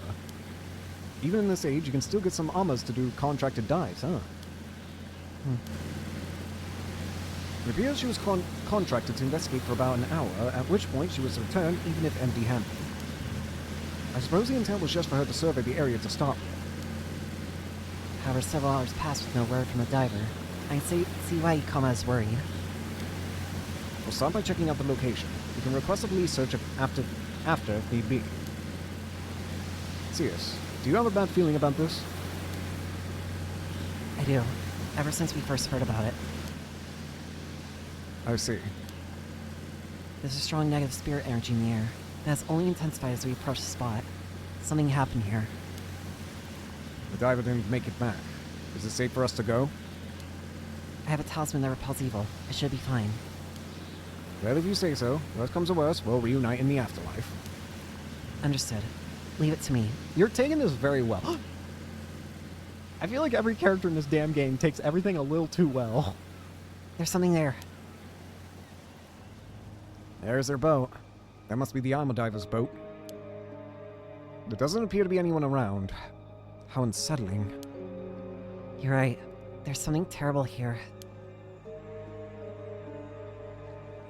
Is it really that bad? It is. I can tell even from this distance. It's coming from the bucket. It's saturated with sinister spiritual energy. There's some real powerful curse inside. Oh. Inside the bucket? Does that mean the Ama diver found something on the seafloor and brought it back up to the surface? And perhaps succumbed to the curse while trying to get it out? Yes, Hey, wait a minute! Whoa, whoa, whoa, whoa! That symbol! That was on the map! As we not say for certain what misfortune this curse may call, I need you to remain cautious. Can you dispel curses, CS? It depends on the curse itself, but I believe I may be able to handle one of this caliber. That's a relief. Is it really safe for us to approach that boat, though? Yes, it's fine. For me, at least. Understood. If anything happens to me, then I'll leave the rest to you. I'm not going to get killed by just approaching, right? Oh my, there's a small metal box in the bucket. This has to be the source. Can we take it? Yes, provided I can overpower the malice it's engulfed in. Ha! That was it. It should be safe to touch now. I'll leave that part to you. No problem.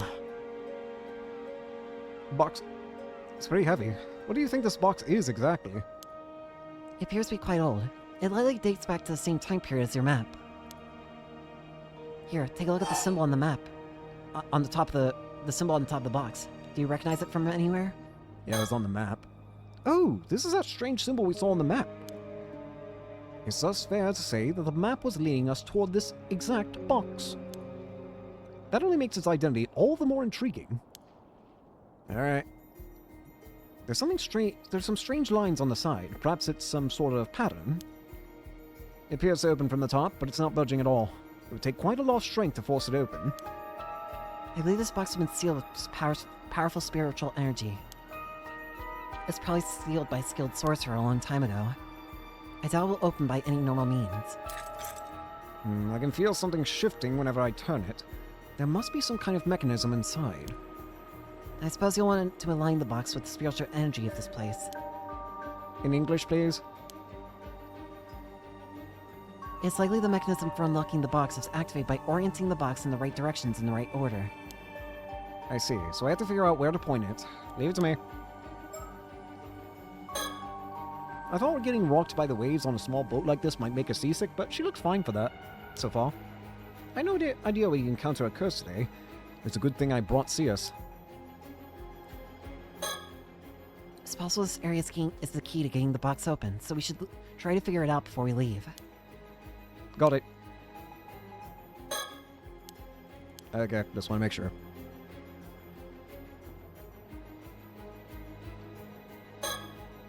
The boat of the armor diver who found the metal box. There's not a trace of life left on it. According to Ikoma, the armor diver went to investigate alone without a companion to mind the boat. I swallowed my fear and tugged on the rope earlier on the off chance that she was still down there somewhere. I pulled the whole length of rope, but no one was tied to it. Damn. A fishing boat without a soul aboard that drifts on the lonely waves. The weather is great and the sea is calm, yet there's something unsettling in the air. Yeah, I feel it too. Are you trying to scare me? The closest shore to us is the east side of the Shima Peninsula. You've got a good view from here. I think I can see all the way from Ijika to Kuzaki. That's right. Both have a lot of Ama, but Kuzaki is especially known as a holy ground for Ama divers.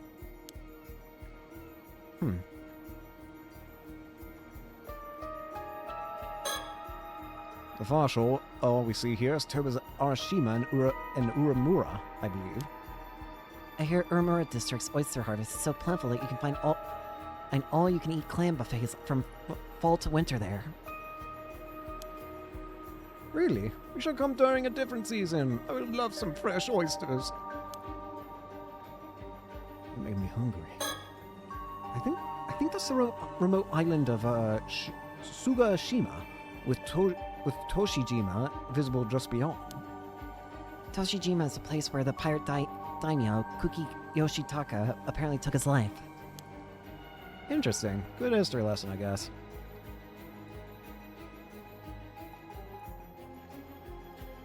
Nothing about our boat. Look at the map. This is definitely the spot indicated by the map. Now then, how to open this metal box? I should investigate the box and rotate it so I can get a good view of all four sides.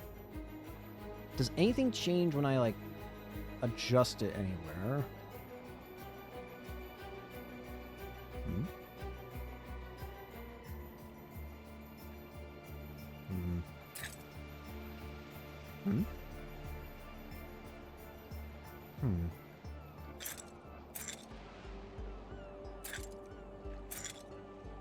Wait. Why does this feel like it's... Wait.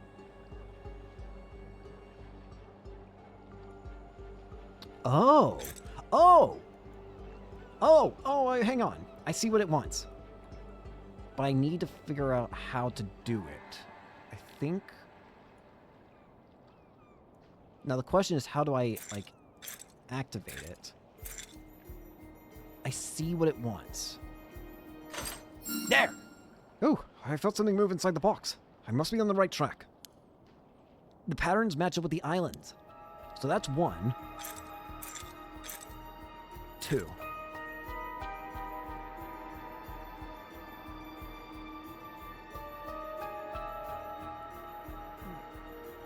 No, that's not it.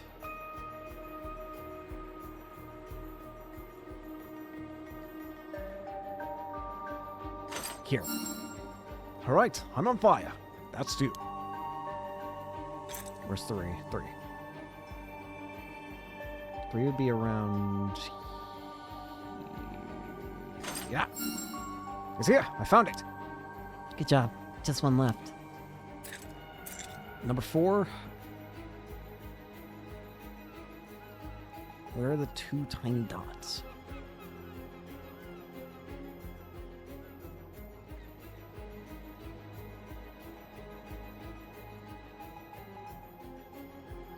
Hmm.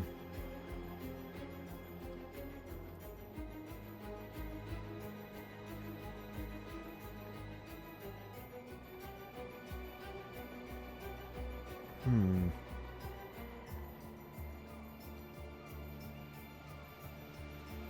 Two teeny tiny dots. Where is it?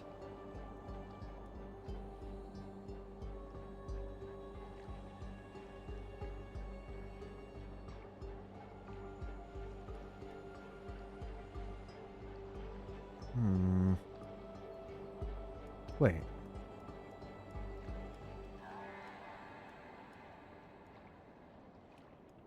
Why does something about this feel different to me?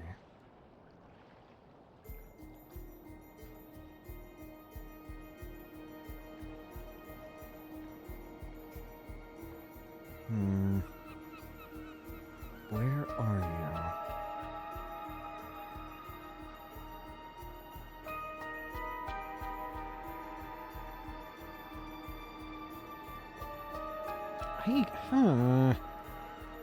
Come on.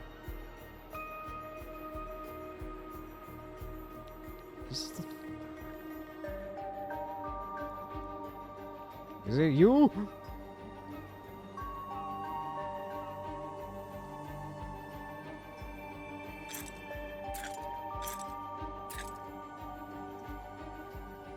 It's just 2 dots.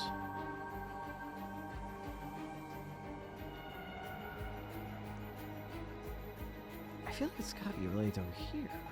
But I feel like I've already done that though.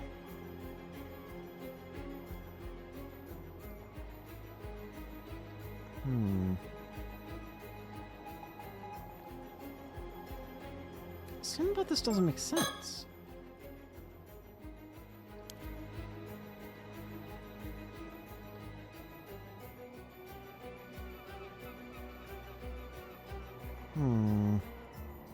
Where are you?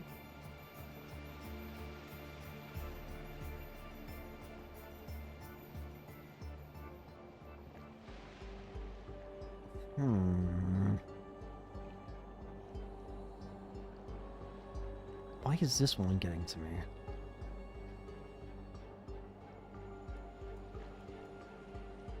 There's not really anything that matches here is the problem.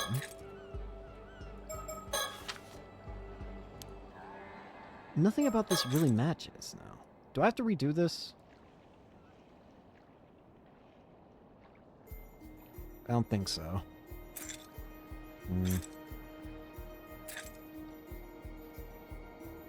Something's weird about the fact that it doesn't match up. Part of me almost wants to believe it's not even talking about the landmass. It's almost part of me almost wants to say it's something else it's wanting me to check out. I don't know. Wait. Huh? Yes, hit open! But where was that? Congratulations. What's inside? Let's see. Huh? What is this? Oh no. That's a curse echo, isn't it? Some kind of small wooden carving? Oh, Curse stone acquired. Curse of the Forsaken Fish. Oh, this is the thing that turns someone into a fish, isn't it?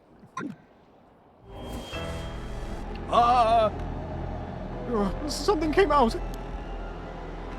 Guys, what is this? Make it stop! Once ago, no, it hurts. And go, terrible, help me. A deep and painful, resentful memory has invaded my mind. Has invaded my mind. Drift forever, ill-doers, be as fish, perish. It acquired the curse of the Forsaken Fish curse stone. Use it to turn people into fish and kill them when they are submerged in the water of Ise Bay. It can be even used at a distance, provided the target meets the requirements. Use the curse button whenever you wish to use the curse. Interesting. We got a curse. I didn't think we'd actually get him like that again. That's exactly how you get him before. The Curse of the Forsaken Fish. That is such a cool design! A curse born from the final moments of Hayase, a mermaid brutally tortured to death by humans on Taishima around 400 years ago. The curse has the power to kill any human submerged in the waters of Ise Bay, but gradually turn them into a fish starting from their feet. However, the excruciating pain suffered during the transformation often results in them dying before the metamorphosis is complete. The bodies of those who succumb to the curse decay almost instantly, shriveling up into desiccated fibrous masses. The curse can also be triggered remotely, provided that the curse bearer knows their victim's exact location. Mermaids inherently possess the ability to turn humans into fish at will. The curse of the Forsaken Fish is the result of that ability being turned into a conditional curse and sealed within a curse stone. We got a curse. Are we gonna start killing people? It's time to turn people into fish. What the hell was that? I'm not certain. But I believe we may have just acquired a cursed tool known as the Curse Stone. However, they are rarely possessed by such powerful curse echoes. How lucky! If you truly are congratulating me, then I'll happily celebrate with you. But can I ask you something first? Of course. Am I cursed? Am I going to die? I won't say you were cursed per se. There was a similar case in Tokyo last year. Yep. Hold on for a minute. I cannot think straight. This is far too overwhelming. An incredible amount of information just flooded my mind just now. I need a moment to settle before I can take in anything else. You must mean a resentful memory held by the curse. It's a phenomenon wherein the events leading up to the curse forming are passed into the curse bearer so that its gradual spread. Oh, and curse bearer refers to someone who is haunted by a curse echo and thus able to use the curse. Stop! I already told you I can't take any more information. You're doing this on purpose, aren't you? Curse echoes and bearers. Curse echoes are the visual manifestations of curses. These manifestations are fundamentally related to the origin of the curse, but they do not always take the same shape, sometimes appearing in a more abstract or disfigured form instead. Unlike spirits, they are manifested illusions, and as such have no consciousness of their own. A person afflicted by a curse that has a curse echo is called a curse bearer.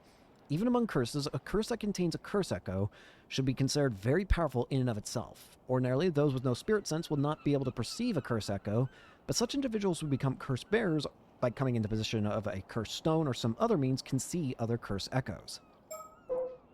Curse stones.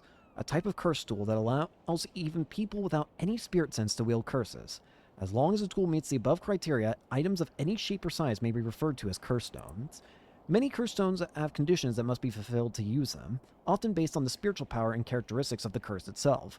If a curse stone has low spiritual power, it may only be possible to use it under specific circumstances, such as when under the influence of the Feast of Shadows, a spell that heightens the potency of certain types of spiritual energy. New curses! I think I just learned why Taishima sunk 400 years ago. Let me sort out all of it first. Really? Tell me. Yeah, give me a minute. Well then, this is interesting. We've got a curse. Meaning we can now turn people into fish. Get fished. Thank you for investing in a situation with me. I was involved in an accident many years ago, so I can't bring myself to go out to sea anymore. You've been a tremendous help. Oh, sorry to hear that. We've actually got our hands on something quite valuable, so we owe you thanks as well. That's great. I'd love to hear more about what you discovered if you don't mind. Of course. Should we be telling him this? When he comes dead, I suppose we all tell him everything we learned. Will you believe us if we suddenly start talking about curses? Can we just not bring that up? You think you can explain it all without bringing them up? Well, we'll see how far we get. We're currently at the mouth of the Como River. There's a residential area further upstream. It seems Missy Coma just arrived in Toba, so we've managed to meet up without any problems. Even when a curse fell into our lap, she managed to remain calm. Only a consummate professional like her could be so cool and collected with all that's happened. Will you believe us if we suddenly start talking about curses? Oh. Alright, check surroundings.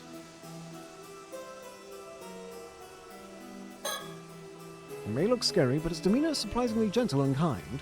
He's a very polite young man. Young? People like him tend to be misunderstood because they're a little awkward. He must struggle with that kind of thing a lot. Let's talk about the armor diver. The diver I hired to perform the search was an Ama diver living in Toba City by the name of Tamiko Suma.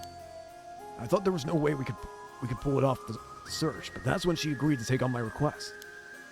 I feel terrible about what happened. I can only hope that she's still out there somewhere unharmed. She had no way of knowing how dangerous this job was. Please, I'm the one who sent her out there. If there is blame to take, it is mine. But still, what exactly happened out there? About that, let's start with this metal box the armor diver found. Please do. It appears Miss Suma decided to take on my commission alone and set out to sea by herself. Perhaps things would have ended up differently if there had been a boatman with her. Oh. So basically, this is the wooden carving we found inside the metal box. I see. So your map indicated the location of this wooden carving. I believe so. Can I just mention how busted a power that is? It just now... Hang on. It just now occurred to me how freaking broken this shit is. The curse of the Forsaken Fish. Any human submerged in the waters of Issei Bay. Any person. And all they gotta do is be in the waters of Issei Bay. That's insane. That is actually insane. That is such a powerful curse. I mean, sure, maybe it's not the most common thing, but think about how easily... Oh. The question is, why? Why go all the way to not just hide it? Not just to hide it, but to conceal the map in a mermaid mummy. How very intriguing. You're right, it wasn't a mermaid mummy. I suppose a carving like that would have had some value back in the day, but to go through all the effort to preserve it like this... I believe what was preserved was not the carving itself, but the mermaid's memory that was stored inside the curse! Dun dun dun! A curse? Dun what? No. That's right! In other words, the one who made that box entrusted it with a message, and we are the recipients! Please calm down. I'm feeling quite lost. I know you're quite excited, but I think we have no choice but to start explaining the curse. That's right. It's curse chit-chat time! You may be a bit too rational to believe what I'm about to tell you, Mr. Ikoma. Even so, I ask you to try your best. Huh? If you're ready to hear it, then I'm ready to say it. Come, give me your answer in the next 3 seconds. 3? I'm prepared. Please tell me. I see. So the Taishima mermaid known as Hayase was killed by raiders. The hatred she left behind became a curse and entered this wooden carving. You, Avi, then inherited her curse in addition to information from 400 years ago in the form of a resentful memory. You absorbed all that quite efficiently. I'm impressed. This is actually not the first time I've heard of what can happen if one touches a curse stone. Oh, how do you know that? Yes, but let's save that conversation for later. How do you know about that? Do you have a curse? Are you the mysterious man? More importantly, you know what actually went on down on Taishima 400 years ago. That's right. I know the truth. All of it. What happened, what didn't, I know it. You seem a bit frazzled. Do you need more time to collect your thoughts? There's no need to worry. I'm prepared, but it will take some time to explain.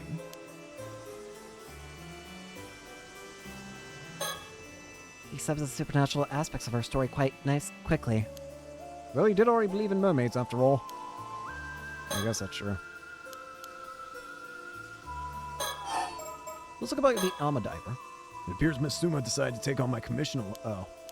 Do you think maybe because of the fact that there was that energy around it, do you think that was the negative, like, form of the curse? Or, like, do you think that what was surrounding the curse is what killed the Alma Diver?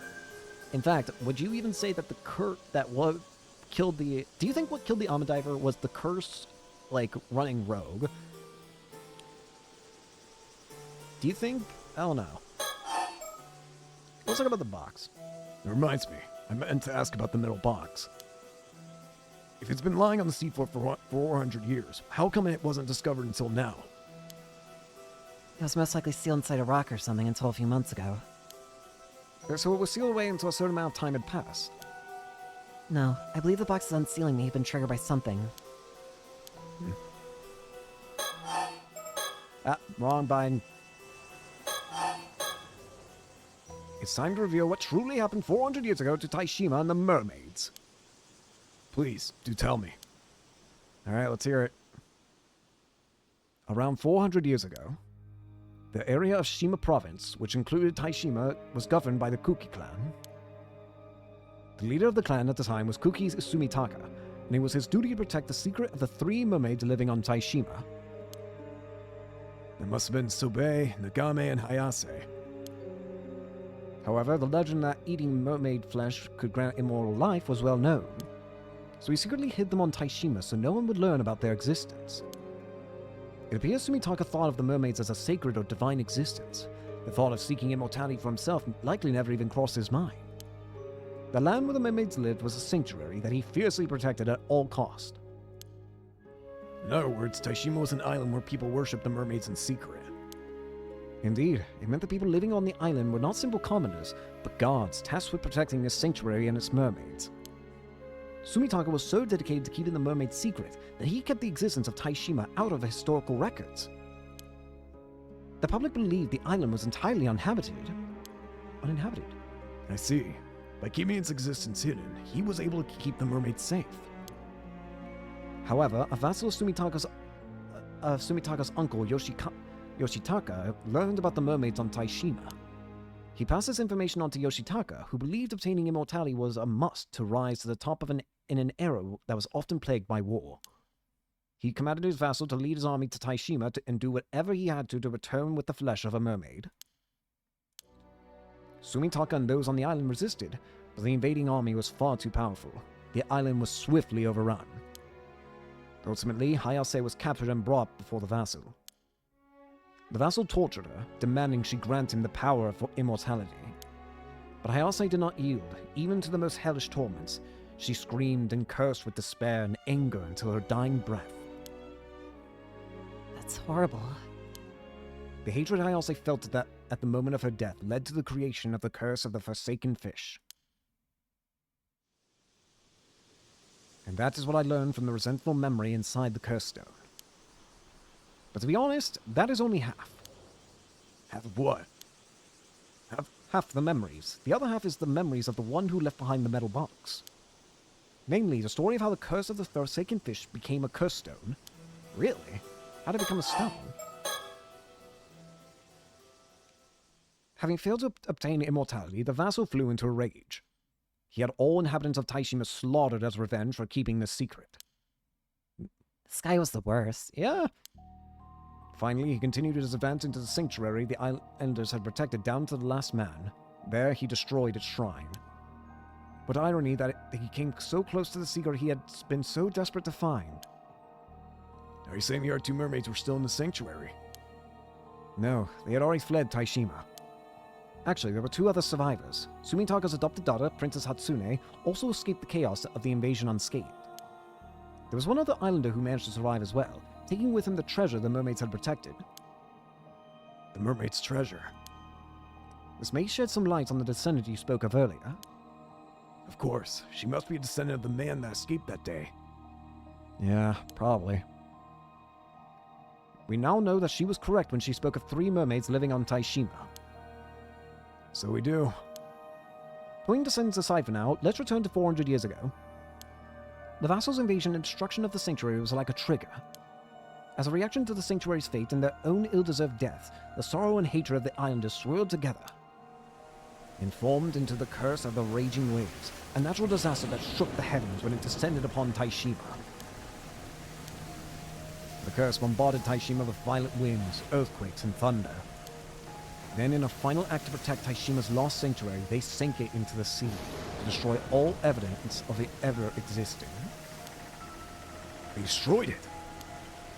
The small island of Taishima sunk swiftly under the waves. The vassal and all of his men were, of course, all killed thanks to the curse. But one problem remained. That wasn't the end of it. The fish. The forsaken fish, right? Taishima was destroyed by the natural disasters caused by the curse of the raging waves. But the calamity continued for many days. It must have seemed as though it would never end. I can't imagine how terrifying it must have been. Sumitaka even sought out a famous onmyoji to dispel the curse, but even he was unsuccessful. The curse would eventually sink to the bottom of the sea alongside the sanctuary and be sealed there. Only then did the calamity end. Yet it appears this curse was so powerful that it required a sacrifice to be sealed. Sacrifice? I see, and that's why. Not just any sacrifice, but a living one. Princess Hatsune offered herself up to be that sacrifice. You said she was Sumitaga's adopted daughter, yes? And that she lived on Taishima? That appears to be the case. Sumitaka was evidently so taken with her that he decided to adopt her. The rumor that she threw herself down a well was likely spread to cover up the real cause of her death. So Princess Hatsune was actually sacrificed. The seal would hold for 400 years. They must have hoped that the curse itself would fade during that time too. However, the curse of the forsaken fish created by Hayasa also continued to linger in the same place. So the onmyoji sealed it inside the wooden carving, turning it into a curse stone. And that's why it's also waking up now.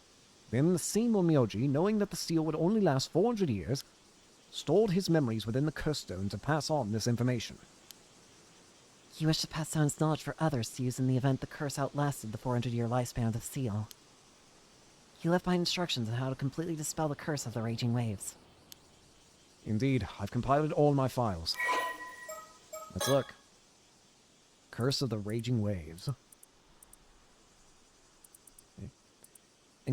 And I think we've already read this part, the top part here, so let's read these parts. In truth, the curse has been perpetually active ever since its inception. The sacrifice offered 400 years ago merely served to seal the source of the calamity during the time. It is believed that Mary Minakuchi attempted to lift the curse once and for all, only for her failure to give rise to the disaster 5 years ago. In the event that the curse did not fade during the 400 years it was sealed, the onmyoji originally responsible for sealing the curse left behind a plan to dispel it. It was his belief that the curse's power would have weakened enough by that point that performing the following steps would be enough to lift the curse completely. First, thou must unbind my seal, risen from the depths with the iron box. Second, thou must offer the still-tied mirror bequeathed by the sacrifice's sanctuary. Third, let those who share blood with the lost souls of Taishima be the ones to offer appeasement.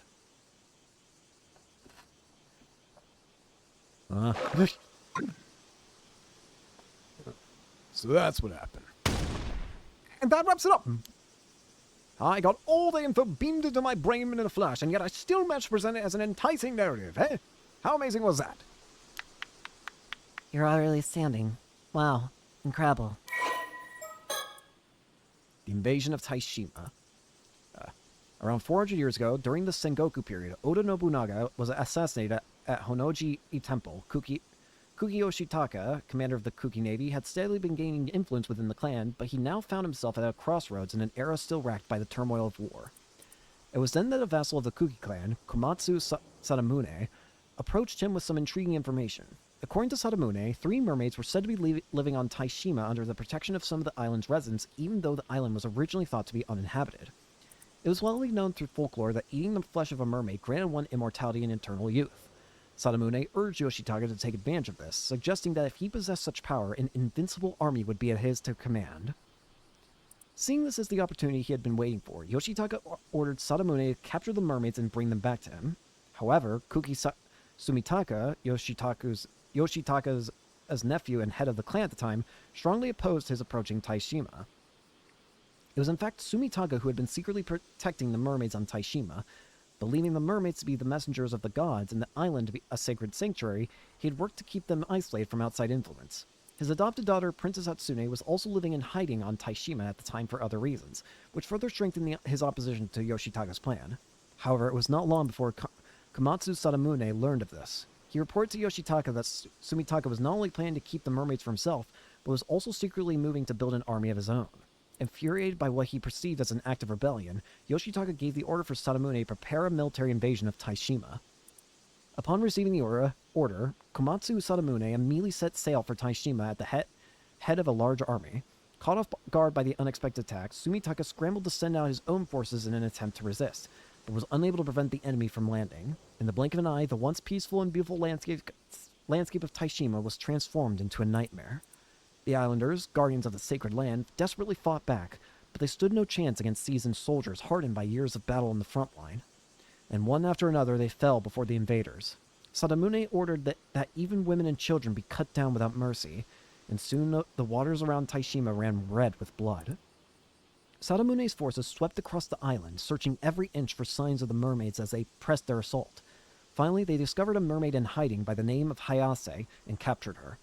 Sadamune demanded that she make his troops immortal, but the mermaid staunchly refused, even as Sadamune turned to torture, inflicting unspeakable pain with every refusal. The torture escalated until eventually even her supernatural nature was not enough to withstand the torment. On the brink of death and resigned to her fate, Hayase gave a final terrible cry, overflowing with resentment and anger as she breathed her last. Sadamune ordered his men to take the flesh from her body, but as they moved to do so, a strange phenomenon began to occur. All the soldiers who approached her body began to transform into fish, their bodies decaying rapidly as the transformation took hold. Hayase had cast a curse upon them with her dying breath. With the one mermaid Sadamune had captured dead and his forces decimated, he began a mad search of the island in pursuit of the remaining 2 mermaids.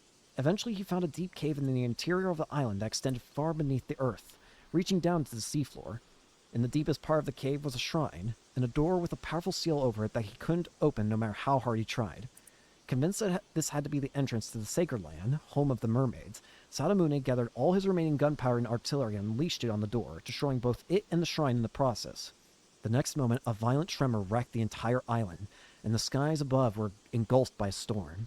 The repercussions of his desecration of the sacred land and the resentment of the islanders he had senselessly slaughtered blended together, unleashing an all-consuming calamity that seemed to shake the very heavens and earth. Ravaged by fierce earthquakes and vicious storms, Taishima sank beneath the waves, as if nature itself sought to protect the sacred land by erasing all traces of its existence. Thus were Taishima and the sacred land, along with Sadamune and his army, lost to the sea in an instant. The only survivors of this tragedy were 2 mermaids and 2 islanders that had successfully made their escape from the island. Hayase had, in fact, stayed behind as bait to allow the others to escape. The 2 surviving islanders were Princess Hatsune and a man named Somikawa, who had been assigned the duty of protecting a relic important to the mermaids. However, the tale did not end with the sinking of Taishima. Sumitaka eventually made it to the seas near the island, but fierce anger and resentment darkened the waters around it, and the curse born from these dark emotions, the curse of the raging waves, had given rise to a storm that continued to rage even several days after the incident. Furthermore, the curse born from Hayase's final moments, the curse of the forsaken fish, also continued to exert its influence on the area, causing anyone who entered the storm's domain to transform into a fish. The situation had grown beyond anyone's ability to control. Sumitaka, looking for a solution, turned to Tsuchi Imikado Harukage, a renowned myoji and friend of Princess Hatsune. After conducting an investigation, Harukage concluded that the source of the curse was the sacred land, now sunk beneath the waves. Although the curse was too powerful to dispel, it would be possible to seal the sacred land by offering up a sacrifice, thereby suppressing its calamitous effects. The seal would last for 400 years, by which time he anticipated that the curse of the raging waves would dissipate. Hearing this, Princess Hasune volunteered to sacrifice herself in hopes that it would bring peace to the souls of the islanders who had looked after her during her time on Taishima. With her noble sacrifice, the storm at last died down, and peace was restored to the seas around the island. A bronze mirror in Princess Hatsune's possession at the time was imbued with power to serve as a talisman to calm raging waves, and was passed from person to person over the years, eventually making its way to Kameshima. Tsuchimikado Harukage was also able to seal the curse of the Forsaken Fish in the wooden accessory that Princess Hatsune had been wearing, turning it into a curse stone. Harukage used the resentful memories contained within the curse stone to create a record of the event, which he sealed within a heavily locked iron box before concealing it in a rock on the seabed. In the event of the curse of the raging wave having not been abated even after 400 years, he made it so that the seal on the rock would be lifted at the same time as the seal on the sacred land, so that the record of what happened and the method of undoing the curse would make its way to the future generations. Meanwhile, to protect the sacred land and the mermaids, Sumitaka ensured all records of Taishima were erased, so no mention of the island or disaster that had befallen it would make its way to the historical accounts. He also concocted a tale in which Princess Hatsune had thrown herself down a well in defiance of a political marriage in order to conceal her sacrifice. Afterwards, Kuki Yoshitaka, infuriated not only by his failure to obtain immortality, but also by the loss of his primary military force, murdered Sumitaka, who opposed him to the very end, and seized control of the Kuki clan in both name and nature. He had his vassals search the area around Taishima countless times after that, but it said that they found neither the mermaids nor any trace of their existence. What a fascinating story. I love stuff like this. Alright, sorry about that. Anyways, more. I compiled all the details, blah blah blah blah. So, what of the diver? After Miss Suma found the metal box, you mean to tell me he's died? It is likely.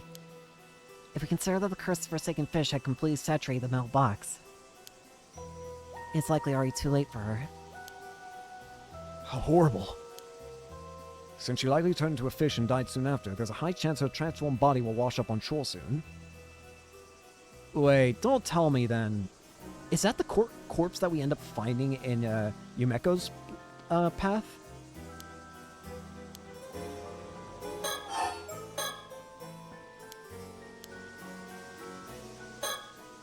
Wait a sec.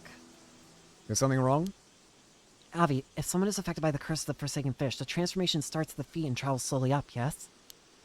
I believe so, though it's hard to say for sure without witnessing it.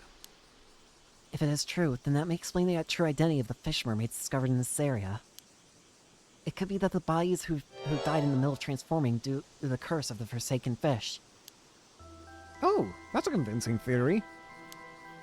Fish mermaids have been recorded as having only human heads or faces, or appearing human just from the chest or shoulders up. If the curse starts at the feet and travels upward, that would explain the variety of fish mermaids that have appeared. The process is so painful that most died mid-transformation.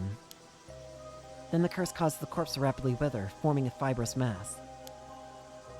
Ah, It may even be the true identity of your mermaid mummy. interesting. Still, without analyzing it directly, there's no way to know for certain. But perhaps that is why the mermaid mummies originating from Japan are of such high quality. Of course, this doesn't mean that all fish mermaids and mermaid mummies are authentic. But it means there's a possibility! Any number of fish mermaids could actually be victims of this curse. Yeah. Actually, I just remembered there were 2 points from your tale I wanted to discuss. About the event 400 years ago. My first point concerns the vassal who tortured the mermaid in an attempt to obtain immortality. If all he needed was the mermaid's flesh, what necessity would there be in torturing her? Oh, that's true. It could mean that the vassal ate the mermaid's flesh but did not become immortal. Maybe they need to gain the approval of the mermaid or something? So he tortured her to figure out why. As for a second observation, I have a theory about the area you described as a sanctuary. Could it possibly be referring to an entrance to Ryugu? Ryugu. It's sometimes also referred to as the Eternal World or the World Beyond. In some legends, mermaids are priestesses who serve the ruler of Ryugu, the god of the seas. I see. If the sanctuary was actually an entrance to Ryugu, then that could mean that the mermaids were not living on Taishima, but merely traveling there from Ryugu. Yes, I believe that to be the case. It would also explain why destruction of the sanctuary would inspire the fury of the gods of the sea. To be honest, it's difficult to believe that the grudges of the inhabitants of Taishima would be enough to explain what happened. How could they possibly engender a curse, or is powerful enough to sing an island and linger for more than 400 years? However, it's quite easy to believe that a curse from Ryugu could maintain such power. That also explains the necessity of a living sacrifice. Of course, one would be required to seal an entrance to Ryugu. But if the entrance to Ryugu was sealed, what became of the two mermaids that fled Taishima? I think we know what happened to one of them. Yuza's mother, right? I doubt Sobe or Nagame managed to return to Ryugu. I believe they've been living here in the human world for the past 400 years, waiting for the seal to be lifted. They just hid somewhere away from human eyes. If that's true, then they've been successfully hiding for over 400 years. Of course, if they were to hide themselves at the bottom of the sea, it would be practically impossible to find them. It's also possible they've been wandering the globe rather than lingering in one place. That could explain all the mermaid sightings around the world. They could all be these same too. All the discussion of hiding made me realize something. What is it? Do you recall the story Mr. Ikama told us yesterday of the mermaid who became human? Are you suggesting she decided to join human society because she could not return to Ryugu? It is a possibility we should consider. But that occurred only a few decades ago. Why would she decide to become human just before the seal was released? Perhaps her circumstances change. We can only speculate on the motivations of someone who has lived for centuries. It's possible she did not feel compelled but decided to become human out of her own desire. Could she have met someone she wanted to live a mortal life with, like in the Little Mermaid? That's certainly possible, and quite romantic too. I'll have to write this down. Could make a solid novel. Oh, I just realized something. What is it? You heard about this mermaid from the descendant of the Taishima survivor, yes? That's correct. I feel it's only right that they were informed of the things we learned. We'd love to talk to her. We're quite curious about this mermaid treasure too. It's been passed down to them through the generations. I understand. I'll probably drop by her place later anyway, since I also have to handle the matter with Mitsuma. I'll discuss it with her then. Thanks, that'd be great. That said, in return, I have a favor to ask of you. Go ahead. We'll do whatever we can.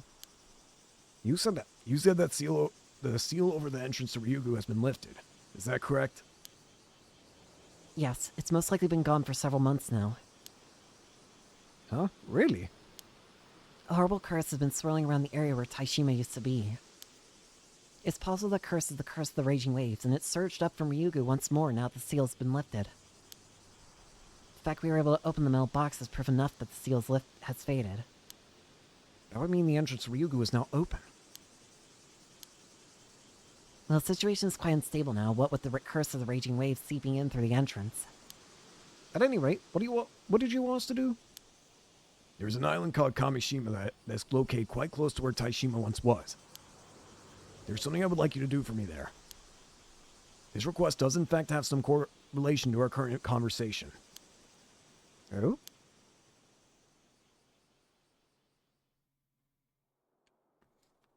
I need to take a drink of water.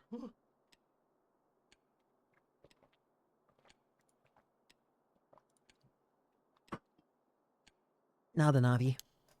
Hmm? We decided to tell Ikama everything, but I know there's some information you kept from him. Oh, did I? Yes, something from the mermaid's memories. The real way to obtain immortality.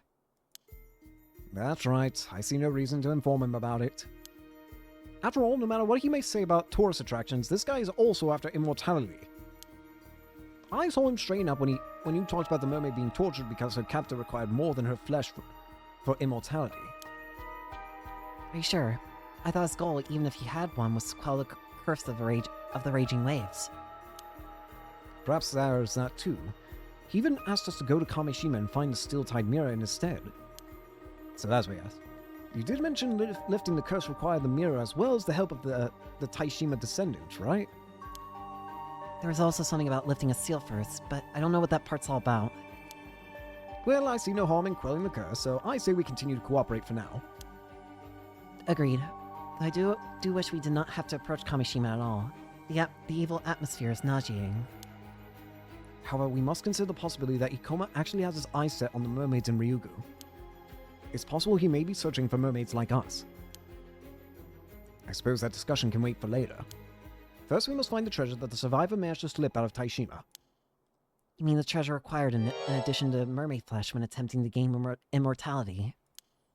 Yes, it's a treasure known as the Tamate Bako. Mermaid flesh has to be put inside and purified by it to have any effect. Interesting. So provided one has both the flesh of a human mermaid and a Tamate Bako, then immortality is indeed attainable. Boom! I see.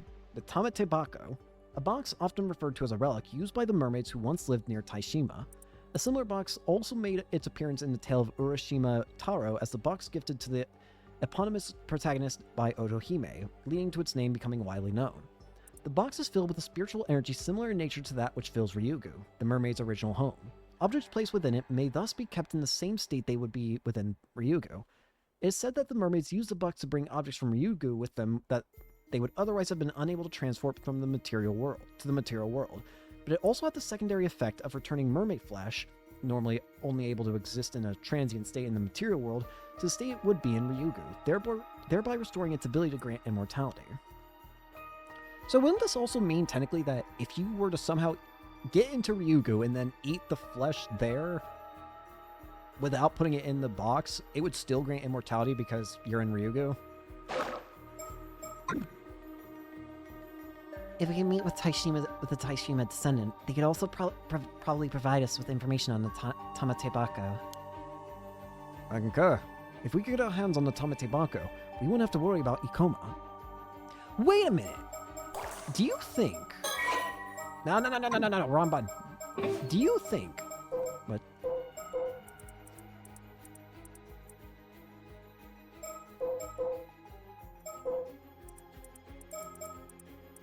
Sorry, I got sidetracked. Do you think the thing that Tsuyu is going to show Azami and Yuza going to be the Tamate Bako?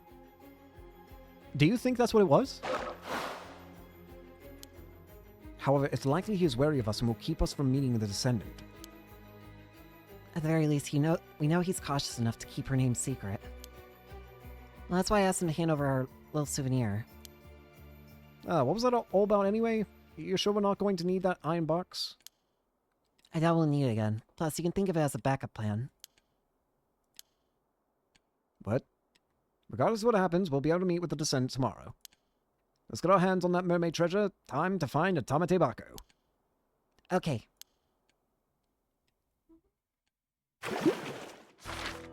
Track. Descendant and duty. Do I go to this? I kind of want to go to this. I go to this. The slash from the curse leaves Sato with a large wound on her chest. She dies, but only for a moment, and then resurrects in front of everyone, revealing that she is no normal person. She escapes in a panic, unsure of what will happen next. Oh boy!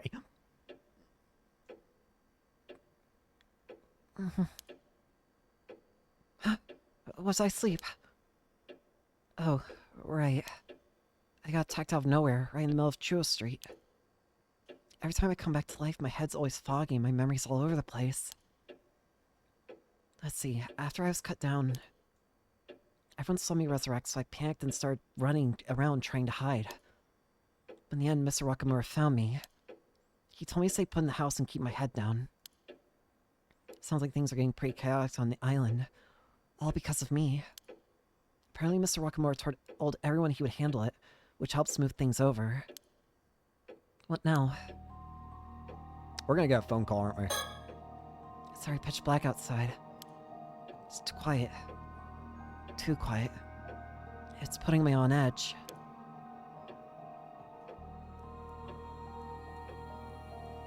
The murder's coming. The pain is arriving soon. So everyone knows I can't die. Be as it may, I've still got something I need to do. This is it. Time to see it through. Today's been so hectic, I need to take a second, gather my thoughts, and figure out what comes next. Hang on, I'll wait. No signs of anyone out there. I wonder where Mr. Wakamura is. The telephone's quiet now. Let's hope it stays that way. The curse of the raging waves. Right now, over the southern sea of Kamishima, the curse of the raging waves is creating a huge storm that has started to churn the sea. They say it can whip up a violent storm without warning, the kind that can flip a boat in an instant. Mr. Wakamura plans to hand me over to Unkako Dono to find a way to stop the curse. The handover is supposed to happen tomorrow. But Shotaro is against the plan. This morning he asked if I'd run away with him to escape the island and flee to Tokyo. Oh yeah, I still haven't given him an answer. I'm sorry, but I have my reasons. I can't go with Shotaro. I'd rather actually stop the curse of the raging waves. The information Sue gave us this afternoon might help. I should go over it again to get everything straight. Okay. Earlier today, after Mr. Wakamura told me to wait here, we snuck out and went to talk to Suyu. We learned some rather important info there. Alright. Eh? Are you kidding me? Wakamura's fixing to hand you over to someone to try and break the curse of the raging waves. They're treating people like they're nothing but tools. That's just plain awful. Exactly. But if we can figure out how to lift the curse ourselves, then maybe it won't come to that. If you know anything about the curse of the raging waves, please, we need your help. Well, of course. I don't know what I'd do with myself if we lost you, Sato.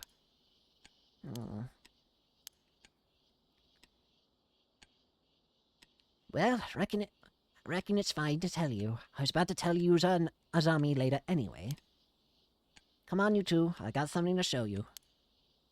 I promised I'd tell Yuza and Azami tonight, but there's something I need to check, so I'll tell you two first. I'll fill in you two first. Oh, thank you. Alright. What do we got?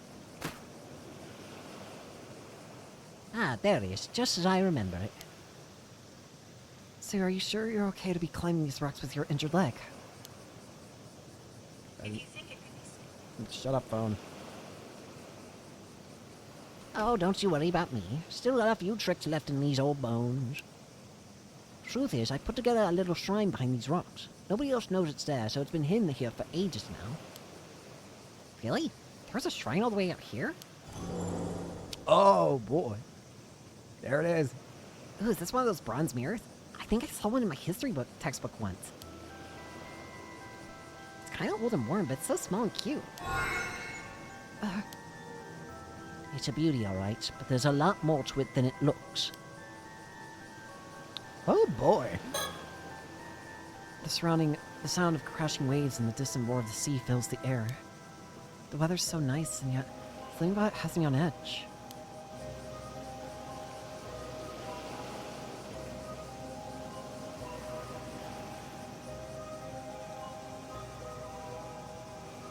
Okay, nothing else. Having Tsukasa here with me means more than I can say. How far will she follow me in all this, I wonder? Even out here, Suyu remains her usual calm, unshakable self. Unfortunately, that only makes it harder to tell where the jokes end and the serious talk begins. I think I might have picked up a bit of that from her. Alright. Suyu, what exactly is that mirror? This here, it used to belong to Mea, Yuza's mother. Wait, Yuza's ma? Well, to be precise, Mea found it at the bottom of the old well after she came to Kamishima. Well, that's where this bronze mirror came from. Sure is. Though I don't know much beyond that, I'm afraid. Anyway, she said we had to keep it enshrined somewhere that overlooked the southern sea, so we tucked it away back there. It was here even back when Mermaid was still alive. So that's gotta be near 20 years now. That's a long time. So that mirror had some connection to the curse of the raging waves? Sure does. Listen, all I'm about to tell you is just what Mare once told me. But I trust her with all my heart, so I'll speak as if I know it all to be true. Yes, of course. This curse of the raging waves isn't some tiny little curse that someone can just throw out whenever they like. It's a massive curse that's been churning down off the southern coast of Kamishima for a good 400 years now, non-stop. Wait, seriously? If that's true, wouldn't there be a huge storm all the time? There's the thing. The curse has been sealed away all this time, held back. All because of a sacrifice offered up 400 years ago. A sacrifice? Yes, a real sacrifice. You don't mean like symbolically here. You're saying someone was actually sacrificed to keep the curse at bay. Exactly. Many, many years ago, someone made the ultimate sacrifice, but thanks to that, the source of the curse was sealed away. And this here bronze mirror supposedly belongs to the very person who was sacrificed. No way. Thing is, even with that sacrifice, after 400 years, the effects that held back the curse are getting weaker and weaker. Wait, really? So in other words, now the curse is overpowering its seal, the curse of the raging waves could be set loose again. That's how it seems. But at the same time, it seems the curse itself has become a lot weaker over the last 400 years. Even with the seal wearing thin, the power of this bronze mirror has been able to keep it at bay. It's managed to hold back the curse of the raging waves for the past 10 years or so. The mirror doesn't hold a candle to a real sacrifice, but still, it's got enough power to suppress the curse. Right, so if it wasn't for that mirror, the curse might have already swallowed up the whole island. If that's the case, Mare wasn't a curse bearer trying to unleash the curse at all. In fact, she was the complete opposite. She found the mirror and was trying to hold it back, right? Well, that's true, but it ain't quite the whole story. What do you mean? To explain what I mean, I need to tell you about where Mare came from. I thought no one knew where she came from. Sorry for keeping it from you. The truth is, Mare was a descendant of a place called Taishima, an island that was wiped off the map long ago. So if anyone's going to be able to free the island, it's going to end up being Yuza or Suyu. Or, no, it's probably going to be Yuzu. But Yuzu dies. But hopefully that's just another possibility. Wait a sec, Taishima? Isn't that the place where the curse of the raging wave started after it got invaded or something? That's the one. Hold on, I heard that Mare was a descendant of the people who destroyed Taishima. That she was the one who brought the curse. Quite the opposite. Her ancestors were the ones being destroyed. Well, dang, that sure changes the story. But what does that mean exactly? And why did it get flipped at some point? Mare told me that folks from Taishima had passed down a duty from generation to generation. A duty? She said it would be 400 years since the disaster during her generation, and that meant she had to be the one to see it through. To carry out that duty first, the curse of the raging waves had to be removed once and for all. They needed to wait for the curse to weaken, and so many of generation passed for that to happen. So the duty wasn't just to stop the curse? That was just the first step? Right. Mare came to Kamishima because she was meant to fulfill that duty. Apparently, she spent years waiting on the island watching for a sign the curse was starting to weaken. Eventually, she ended up marrying my little Tosuke, but it seems that was never part of the plan. She often used to chuckle about it, saying that you never know when or where fate will bring someone into your life. I had no idea. Then we come to 5 years ago. 395 years since the curse of the raging waves had begun, she said the time had finally come.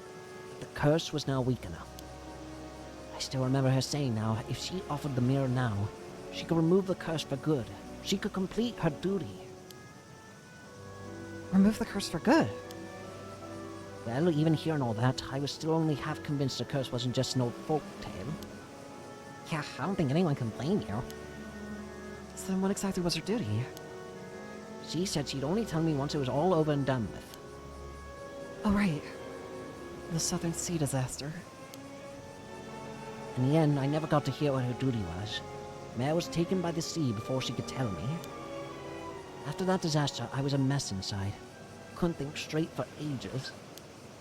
But now, with all this going on, I figured it was time I finally talked about what happened. That day, 5 years ago, out of the blue, Mare suddenly said the time had come. She headed out to sea, bronze mirror in hand, ready to end the curse once and for all. But you know the rest. I reckon she failed to do it. She failed. That triggered the storm and the whole disaster? That's how it looks. Thinking back, it hadn't quite been 400 years yet. Maybe she rushed it, feeling like time was running out. I think she tried to end it, and the curse just lashed back, causing the tragedy. I know folks want to blame her, but I could never really say anything to stop them. One curious thing, though. Mare took this bronze mirror with her when she set out. When User was the only one found alive, he had the mirror on him. Maybe that's what saved him. Just him, by some miracle. At the very least, I'm grateful that he came back safe. Yeah, when they found User that day, I remember bawling my eyes out. I was so relieved. After that, I offered a little prayer of thanks to the mirror and quietly returned it to the shrine in the bay. For the next 5 years, there was no sign of the raging waves. Everything stayed calm. Up until now. Does explain a lot. Yeah. But there's still one thing I can't quite make sense of. What's that? I know she took Tosuke with her, as he was the one who handled the boat. But I never understood why she'd take little Yuza with her, too. Why would she take Yuza? Yeah, it is a bit odd. Yuza says he doesn't remember things, so we'll probably never know the truth. Not to mention that Mare's so-called duty also still remains as mystery. All that's left is this bronze mirror, and 5 long years since then. Darn. I kept hoping that maybe, just maybe, the curse of the raging waves would fade away on its own. But now they say it's growing stronger again, and I have to say the despair is setting in. So something just came to mind. What is it, Tsukasa? Yuza's Mare's son, right? So that means he's also a descendant of Taishima. Yeah, so he could technically break it too. What if Mare passed on the duty to him, taught him how to deal with the curse? Oh, that's a good point. Maybe she brought Yuza along just in case things didn't go as planned, to carry things on if she couldn't. Now that you say it, it actually makes a lot of sense. Truth is, I've been wondering if that boy's starting to remember something. Oh? It's not exactly an easy thing to bring up to him, you know. But since we're finally talking about all this, I figured it's time I ask him straight. I see. Though honestly, Yuza couldn't hide anything from anyone, let alone from us. I thought the same. That boy's as transparent as glass. So listen, Sato. You need to tell him there's no need to rush with all this nonsense. The bronze mirror is holding the curse of the raging waves back from him. Yeah, maybe Yuza actually knows how to get rid of the curse with that mirror. Yeah.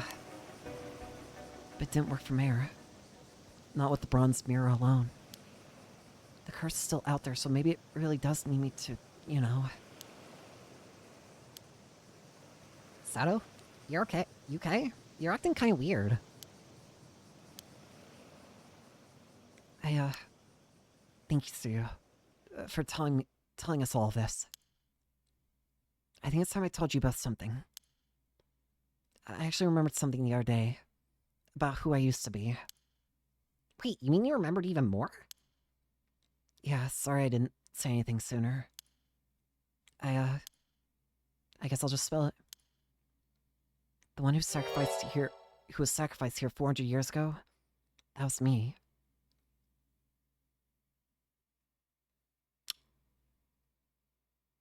Wait a minute. But wouldn't that mean you're... Wouldn't that mean you're...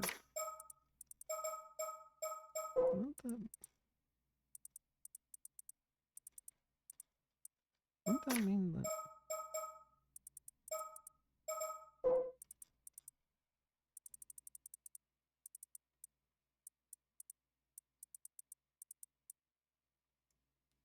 Princess Hatsune volunteered to sacrifice herself in hopes that it would bring peace to the souls of the islanders who had looked after her during her time on Taishima.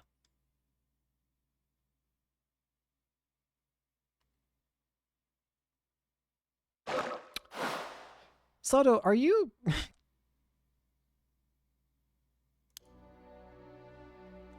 Huh? What? Wait, hold on. 400 years ago, you pulled my leg at a time like this? No, you see, the truth is... Well, I'll be. So you're telling me you're immortal? You promise you ain't pulling my leg.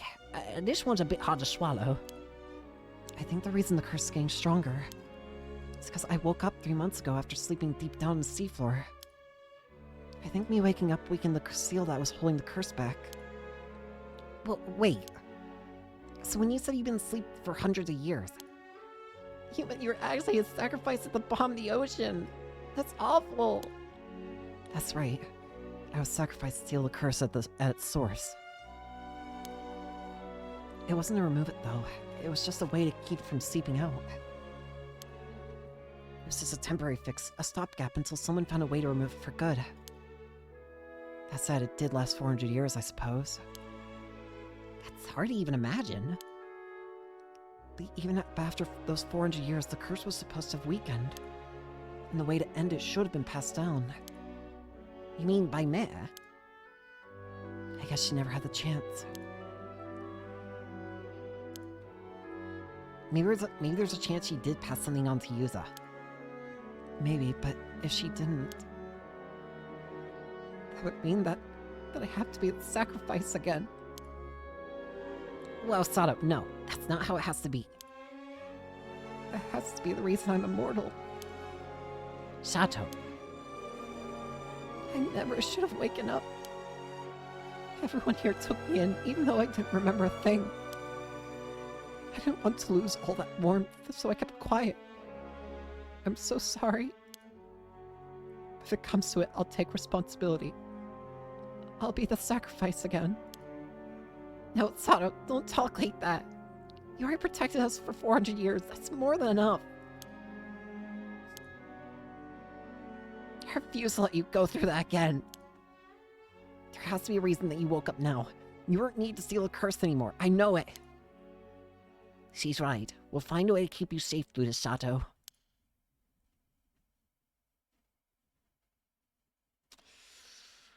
One can only hope, can we?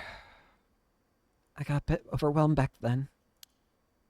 Suyu and Tsukasa both told me that there was no need for me to be the sacrifice. Still, I can't help but feel I have to do something. Of course, if there's anything I can do to avoid being sacrificed, I'll do it. It's a sucky situation.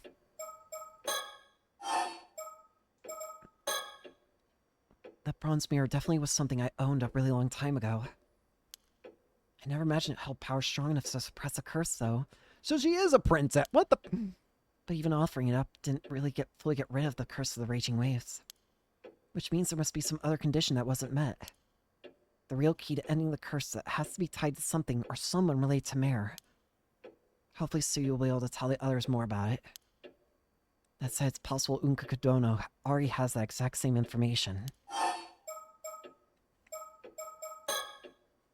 After talking with Suyu, we put the bronze mirror back in the shrine. With the curse so unstable right now, moving it away from the shrine seemed like a bad idea.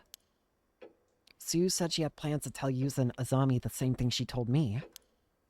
And if that leads to anything new, they'd let us know. Earlier today, I got a creepy call demanding I turn myself in. They said if I didn't comply, an assassin with a curse would start killing people. I didn't go. And sure enough, later that evening, I was struck out of nowhere by some invisible slash and killed. Whoever did it was probably testing whether I'd really come back to life, all while also showing off their power all in one go. And it worked perfectly. The island went into panic, with people both terrified of me for not dying, and of the one who attacked me. If it really was an assassin mixed in among the locals that used the curse to do all that, we're in serious trouble. The question is who? A curse that can kill someone instantly from a distance. It's not just dangerous, it's terrifying. None of the curses I've ever known worked like that. They were never that convenient or all-powerful. They say when you curse someone, you're cursing yourself as well. Using a curse always comes with risks or with strict conditions. To target me so precisely in that exact moment and place from somewhere I couldn't even see. There must have been some really specific conditions to pull it off. I should try to recall the curse slash that hit me and see if there's anything else I can remember. Attack. It was brutal. It's the same one that can cut people clean in two. The curse is related to the Heika, right? That's what we learned in Yumeka. Hey, let me do something real quick. Oh, I just about choked myself. Gotta reach out for something. I want a bit of flavor, so I'm just gonna have a 3 Tic Tacs.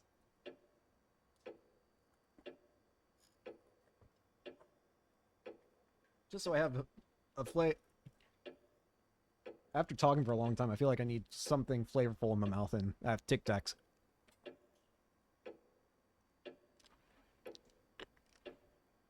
The attack.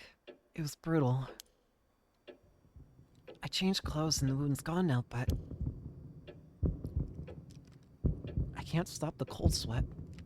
My body still remembers the pain.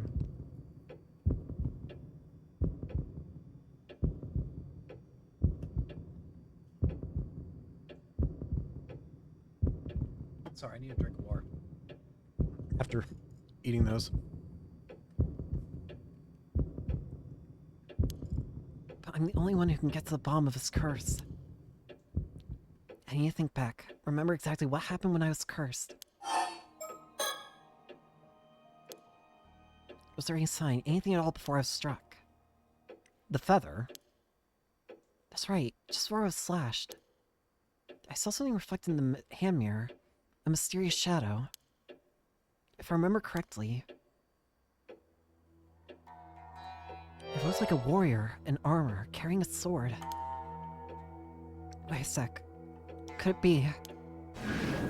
Was that the curse of the Heika I heard about yesterday? Curse of the Heika?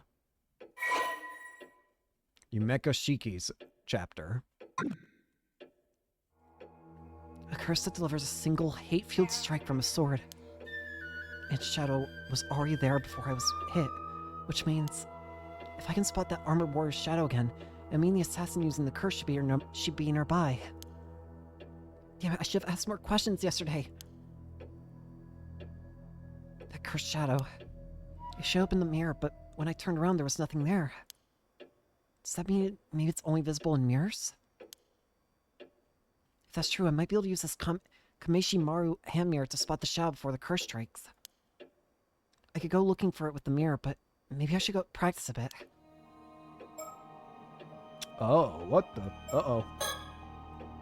Here goes. Yeah, looks like I can use this mirror to search for things behind me. Let's do a little practice first. Let me try reflecting the Kameshi Maru flag in the mirror. Take a closer look at the hand mirror.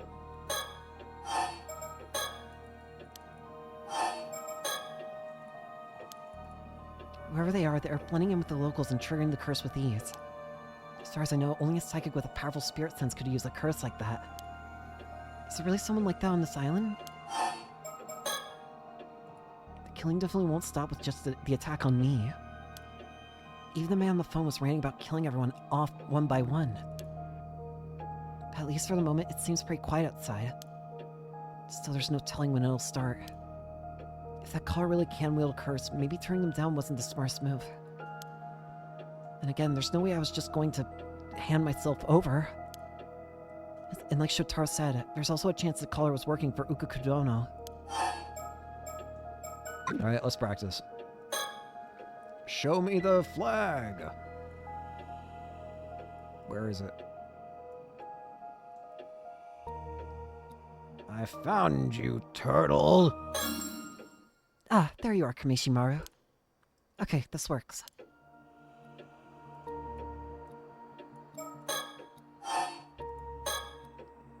If I can catch Xiao with the mirror before anything happens, then maybe I can find the assassin right as they're about to use the curse.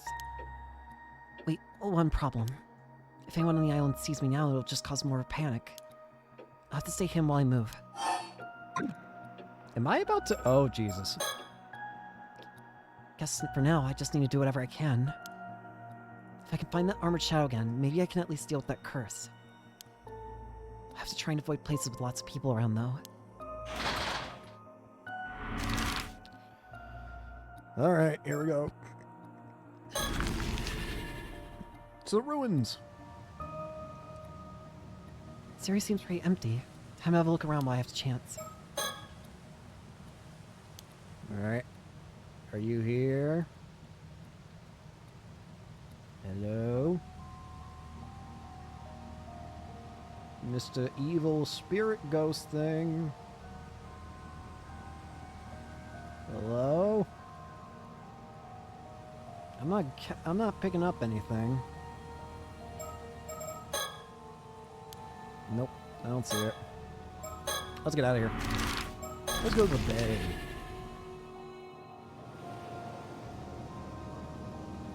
Alright, let's take a look. Not that button. Gosh dang it, Well, guess we're going to the southern coast. Damn. This isn't gonna work. There are too many people around here. Should try somewhere else.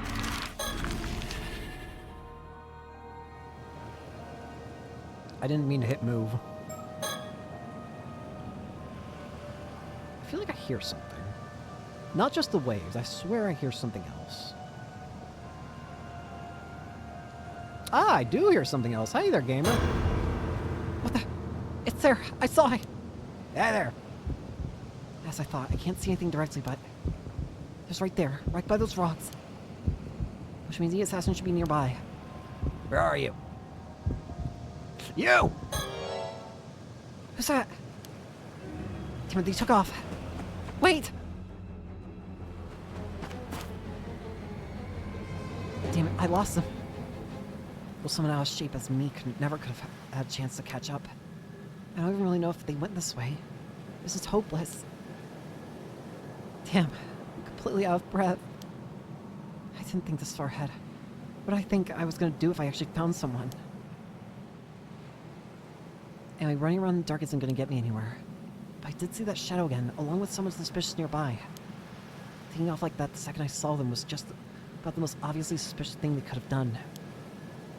It pretty much confirms there was an assassin using a curse to attack people on the island, just like the phone caller threatened. And even if that's the case, is there anything I can do to stop it? I mean, I'm not exactly built to fight. I'm pretty sure I just lose to just about anyone. I can't do this alone. I have to find someone to help me. Who can I even ask at a time like this? Wait, hang on. Wasn't Sui supposed to be meeting Yuza and Azami down by the bay? Oh, please, no! I gotta get back and warn her now! Not enough time. Too late. I can't breathe. I'm here. Barely. Yep, too late. No, no, no! See you. See you, wake up! Was I too late? No, this isn't happening. Wait, what about Yusa and Azami? Were they supposed to meet her here? Their footprints. Maybe they ran to get help already? Suyu! No.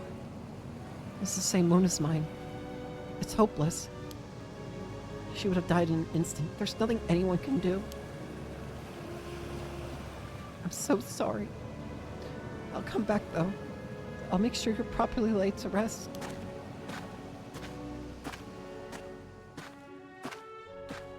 After that, Sato returned to the island's city center, which had already turned into a living nightmare. Countless others had already fallen victim to the curse. Bloody bodies lay scattered across the ground. People fled in panic, screaming and confused. Some turned on others, shouting wild accusations. Others broke down, wailing in helpless hysteria. Many clung to lifeless loved ones, crying in despair. In the midst of the chaos, not a single person paid Sato any mind. Sato Shiranami wandered through the devastation overcome with guilt. If she had only done more, maybe this tragedy could have been prevented.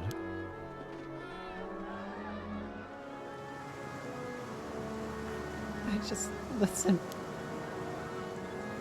If I just done what the damn phone caller told me, none of this would have happened. This is all my fault. It's all because I dared to hope. Hope that...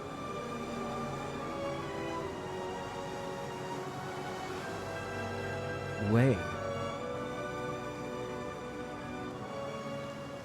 Why? Wait a damn minute. Where's Kukui's body? Or where's the girl's body? What was her name again? Friggin' Kikuko. Where's Kikuko's body? Kikuko's body is supposed to be here. I remember we saw it. I swear I remember we saw it. Where's Kikuko's body? Okay, now Kikuko's become the most suspicious person. This is all wrong. I was never supposed to be here. It's all wrong.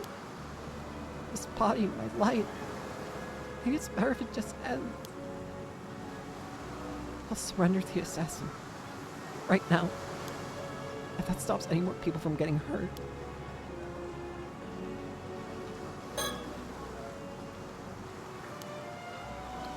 That is where Kikuko's body was.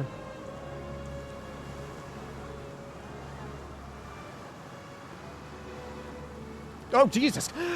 Jesus Christ, that scared the shit out of me. I don't know, like a bald man jump scare. Jesus Christ. Hi there. What are you doing? Mr. Wakamura, where is you? Sato, where's Tsukasa? Tell where Tsukasa Wow is right now. Huh? Tsukasa? Why Tsukasa?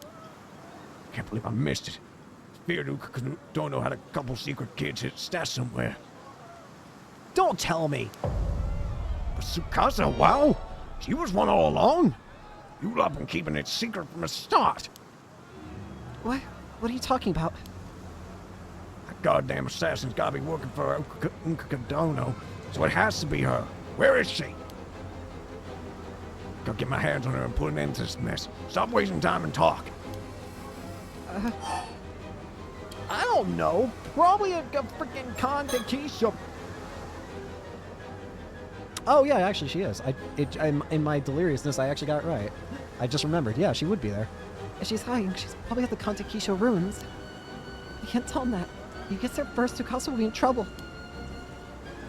I think she's down by the southern bay. Bay? Gosh.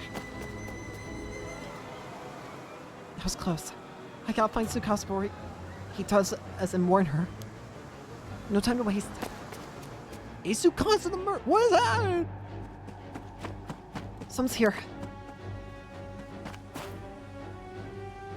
What the hell? Yeah, I fucking... Sato! Sato! Use it just... Buffy, you need to get out of here. It's dangerous here. Hurry! What about Yuza? There's no time. Just go!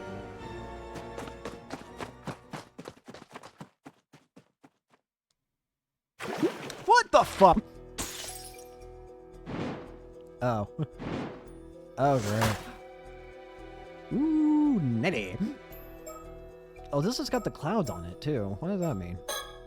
Tragedy at Kamishima. Fucking Yuza dies. How about we do one more of these and then we end it for the day? How about that? We'll do the Kamishima investigation, and Yumiko and her partner learn about the threat and the curse of the raging waves encroaching upon Kamishima and head over to warn the island. We'll do this one and then we'll probably end it for the day. The Wakamer residence is just up the slope after you head through that alley. It's through the maze, though. Want me to show you? So it was that way. Thank you. Oh, okay. We should be fine by ourselves, I think. Got it. Take care, then. Ma'am? Is something the matter? No, it's nothing. I'll tell you later. Yeah. Now I understand why Soto said that back then. Now I get it. Hello. I look like a thumb. Let me get this straight. You're at the police. And you expect me to warn everyone on the island that a huge storm is on its way and get them ready to face it. That's it in a nutshell. I'm so glad you understand. This is about the curse of the raging waves. Way ahead of you there. I've been warning them for ages.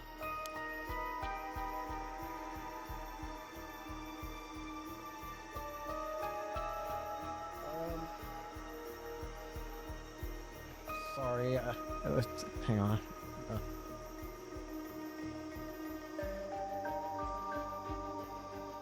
If I might need to take a quick.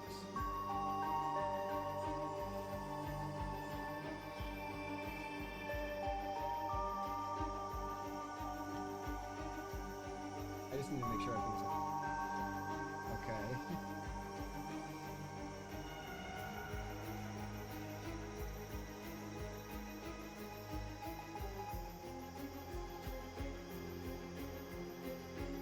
What was I doing again? Oh, yeah. Well, now, you know about the curse. Can it be that a certain sorcerer acquaintance of yours told you about it? That's right.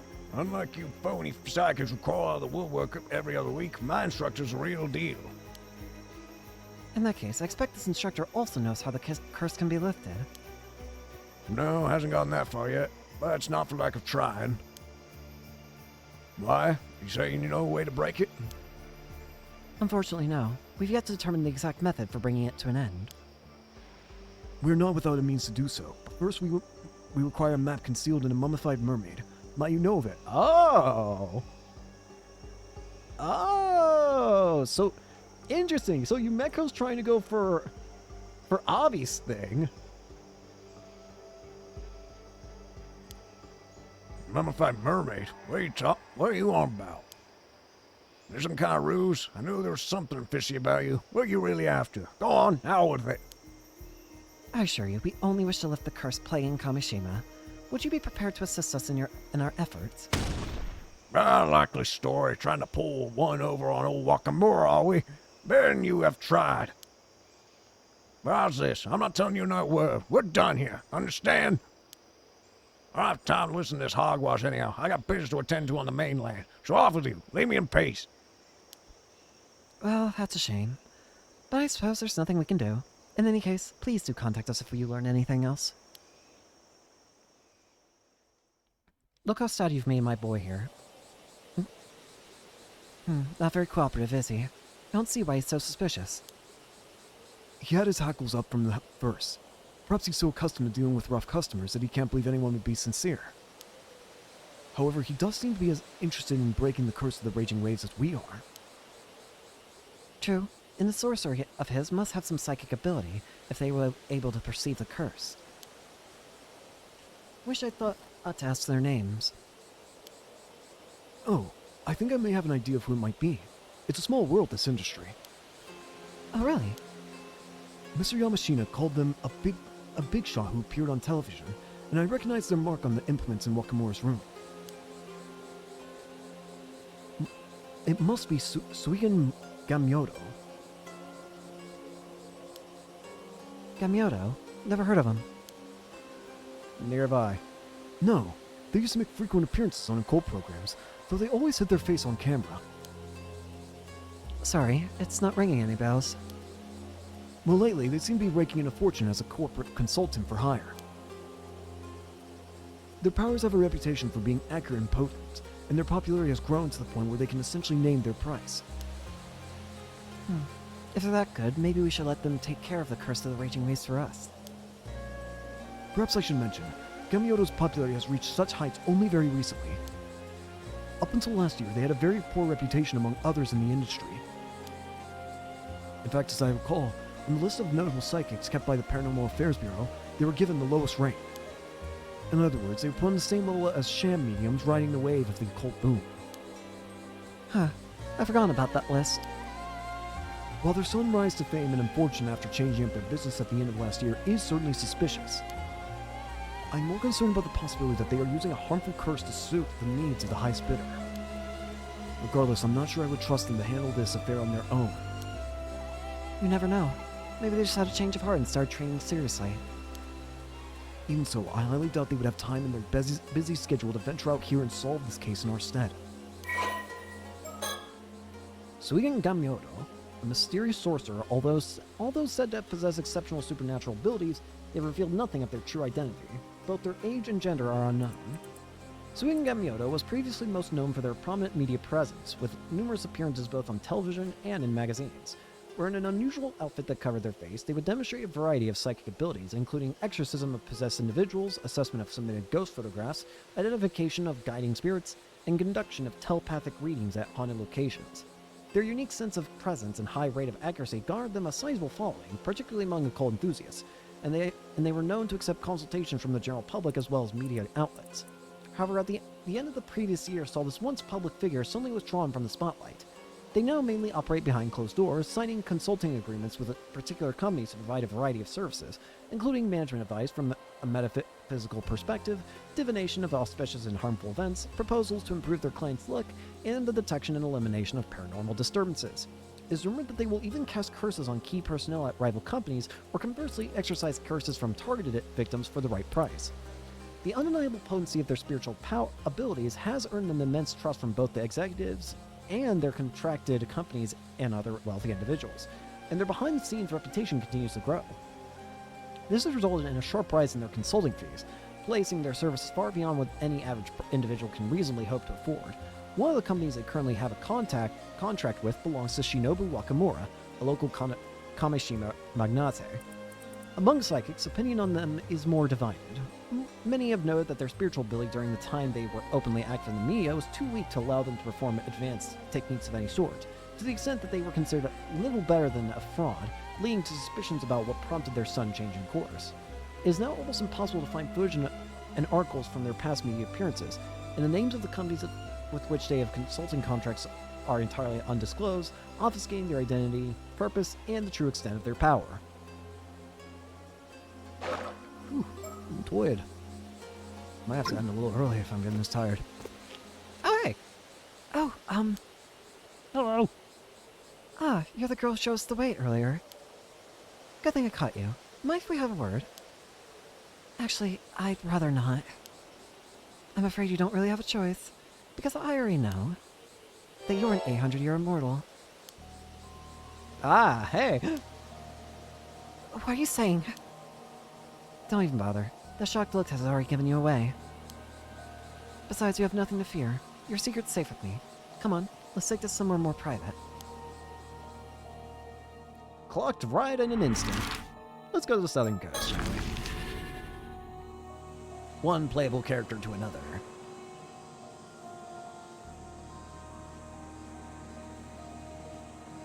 So in short, when you came to, you've been washed up on the shore of the bay, Wakamura took you in, and that's as far back as your memories go.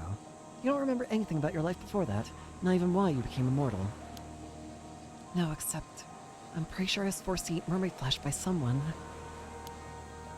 But you don't know when or why. No. So you've only recently woken up, and you have no idea where you were or what you were doing before that. Pretty much, I get the feeling I was in a kind of deep sleep at the bottom of the sea for a few hundred years. I've got no clue why or how or what led up to it. Interesting. Well, how about we go over the facts one by one, just to make sure we're on the same page. Oh, okay. Alright. This is southwestern coast of the island. We've got it all to ourselves right now.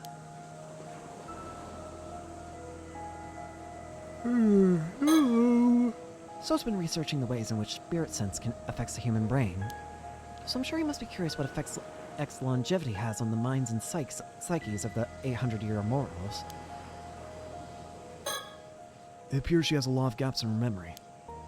Having never encountered an 800-year immortal before, I must confess I'm bursting with questions. How does such a lifespan impact the structure of their brains and memories? It'd be fascinating to find out. Well, in her case, she doesn't really seem to have changed, I bet. This girl, she calls herself Sato Shiranami. I wonder if she made that name up.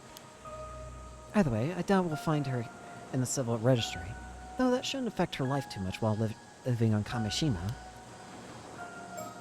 Vision. Yeah, she glows a bright red. So immortals glow bright red, interestingly. That's weird. I wonder if Wakamura knows about her immortality. He seems to be her guardian. If he does know, and he lets slip to Yamashina about it, then that could become a problem.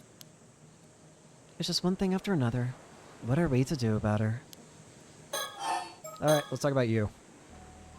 Now, am I right in thinking you didn't eat mermaid flesh and go straight to sleep? You were up and about for a few years in between, at least. I think so. What interests me is the fact that you were already familiar with the term 800-year immortal. It's not a widely known concept. You must have been in a unique position to acquire knowledge of it before you went to sleep. Yeah, I have a fake memory of being told that's what we're called. I don't know when that happened or where, let alone who it was. Maybe I'll remember in more detail if we touch some other topics. Guess we'll just have to go by the process of elimination. Work our way down till we hit down the list till we get a hit. If her readiness to give us directions earlier is anything to go by, she seems to know the island quite well. I just hope she'll be alright. Let's talk about you, Sato. Is there a reason for all these questions? Well, not to sound sensitive. I'm sure it can't be easy for you going about without any memories at all. But I was hoping you might know something that could be of use to us. Given your history, there's a chance you possess information otherwise lost to time. Maybe, but I'm not sure how much help I'll be. I remember so little. Ooh, I need to snap my neck real quick. Oh. What's your reason for visiting? Come to think of it, I think it's about time we introduced ourselves. I'll admit we don't exactly look the part, but the truth is, Paranormal. you're with the police. Wow, I never would have guessed there was a paranormal affairs department. Honestly, I thought all psychics in this age were frauds. At least that's the impression I got from watching TV. To be fair, the majority of them are, but for the record, our department is officially approved by the government. Huh, really? Back in my time, psychics were treated as onmyoji, and even held in official positions in the Bureau of Onmyo, a public institution. Oh, you seem to know about that, a lot about that. Were you involved somehow? Huh? Oh! I explained all that without even thinking. It just came naturally to me. Honestly, I'm as surprised as you are. I guess that means I must have had something to do with the Bureau of Onmyo. And it seems your memories aren't lost after all. All we have to do is find a way to trigger them. The Bureau of Onmyo. The Bureau of Onmyo was one of the government offices under the Ritsuryo system, existing from the Asuka period, through to the early Meiji era. Based on the practice of Onmyodo, it generally oversaw such matters as astronomical observation, the creation of calendars and management of time systems, and the divination of auspicious or harmful events. However, it is also said that it occasionally invoked powers beyond human understanding to handle the banishment and cleansing of disasters and impurities. The Onmyoji affiliated with the Bureau were not merely diviners, but also bureaucrats, yes, albeit ones possessing advanced training in mathematics and knowledge of astronomy. In some eras, their influence was even great enough to sway the very course of the nation, and their presence in the imperial court was highly valued. Spiritual practitioners in the service of the state were also formally inducted as Onmyoji, operating under the banner of the Bureau. The current treatment of spiritual phenomena as non-existent largely stems from the abolishment of the Bureau of Onmyo during the Meiji Restoration, in line with Japan taking on the principles of science and technology as a new framework for the nation. Over time, state involvement in spiritual matters gradually came to be seen as taboo. However, psychics continued their work to maintain public order behind the scenes, passing this torch down through successive generations until the establishment of the new police act in the latter half of the Showa period, whereupon their work eventually came to form the foundation of the Paranormal Affairs Bureau. Okay. I think I'm gonna have to save it in here for today. Admittedly, get a little lightheaded, and I think I'm hungry. Very hungry. So I'm gonna go get food. So, thank you all so much for watching. I hope you enjoy, and hope to see you all later. Peace.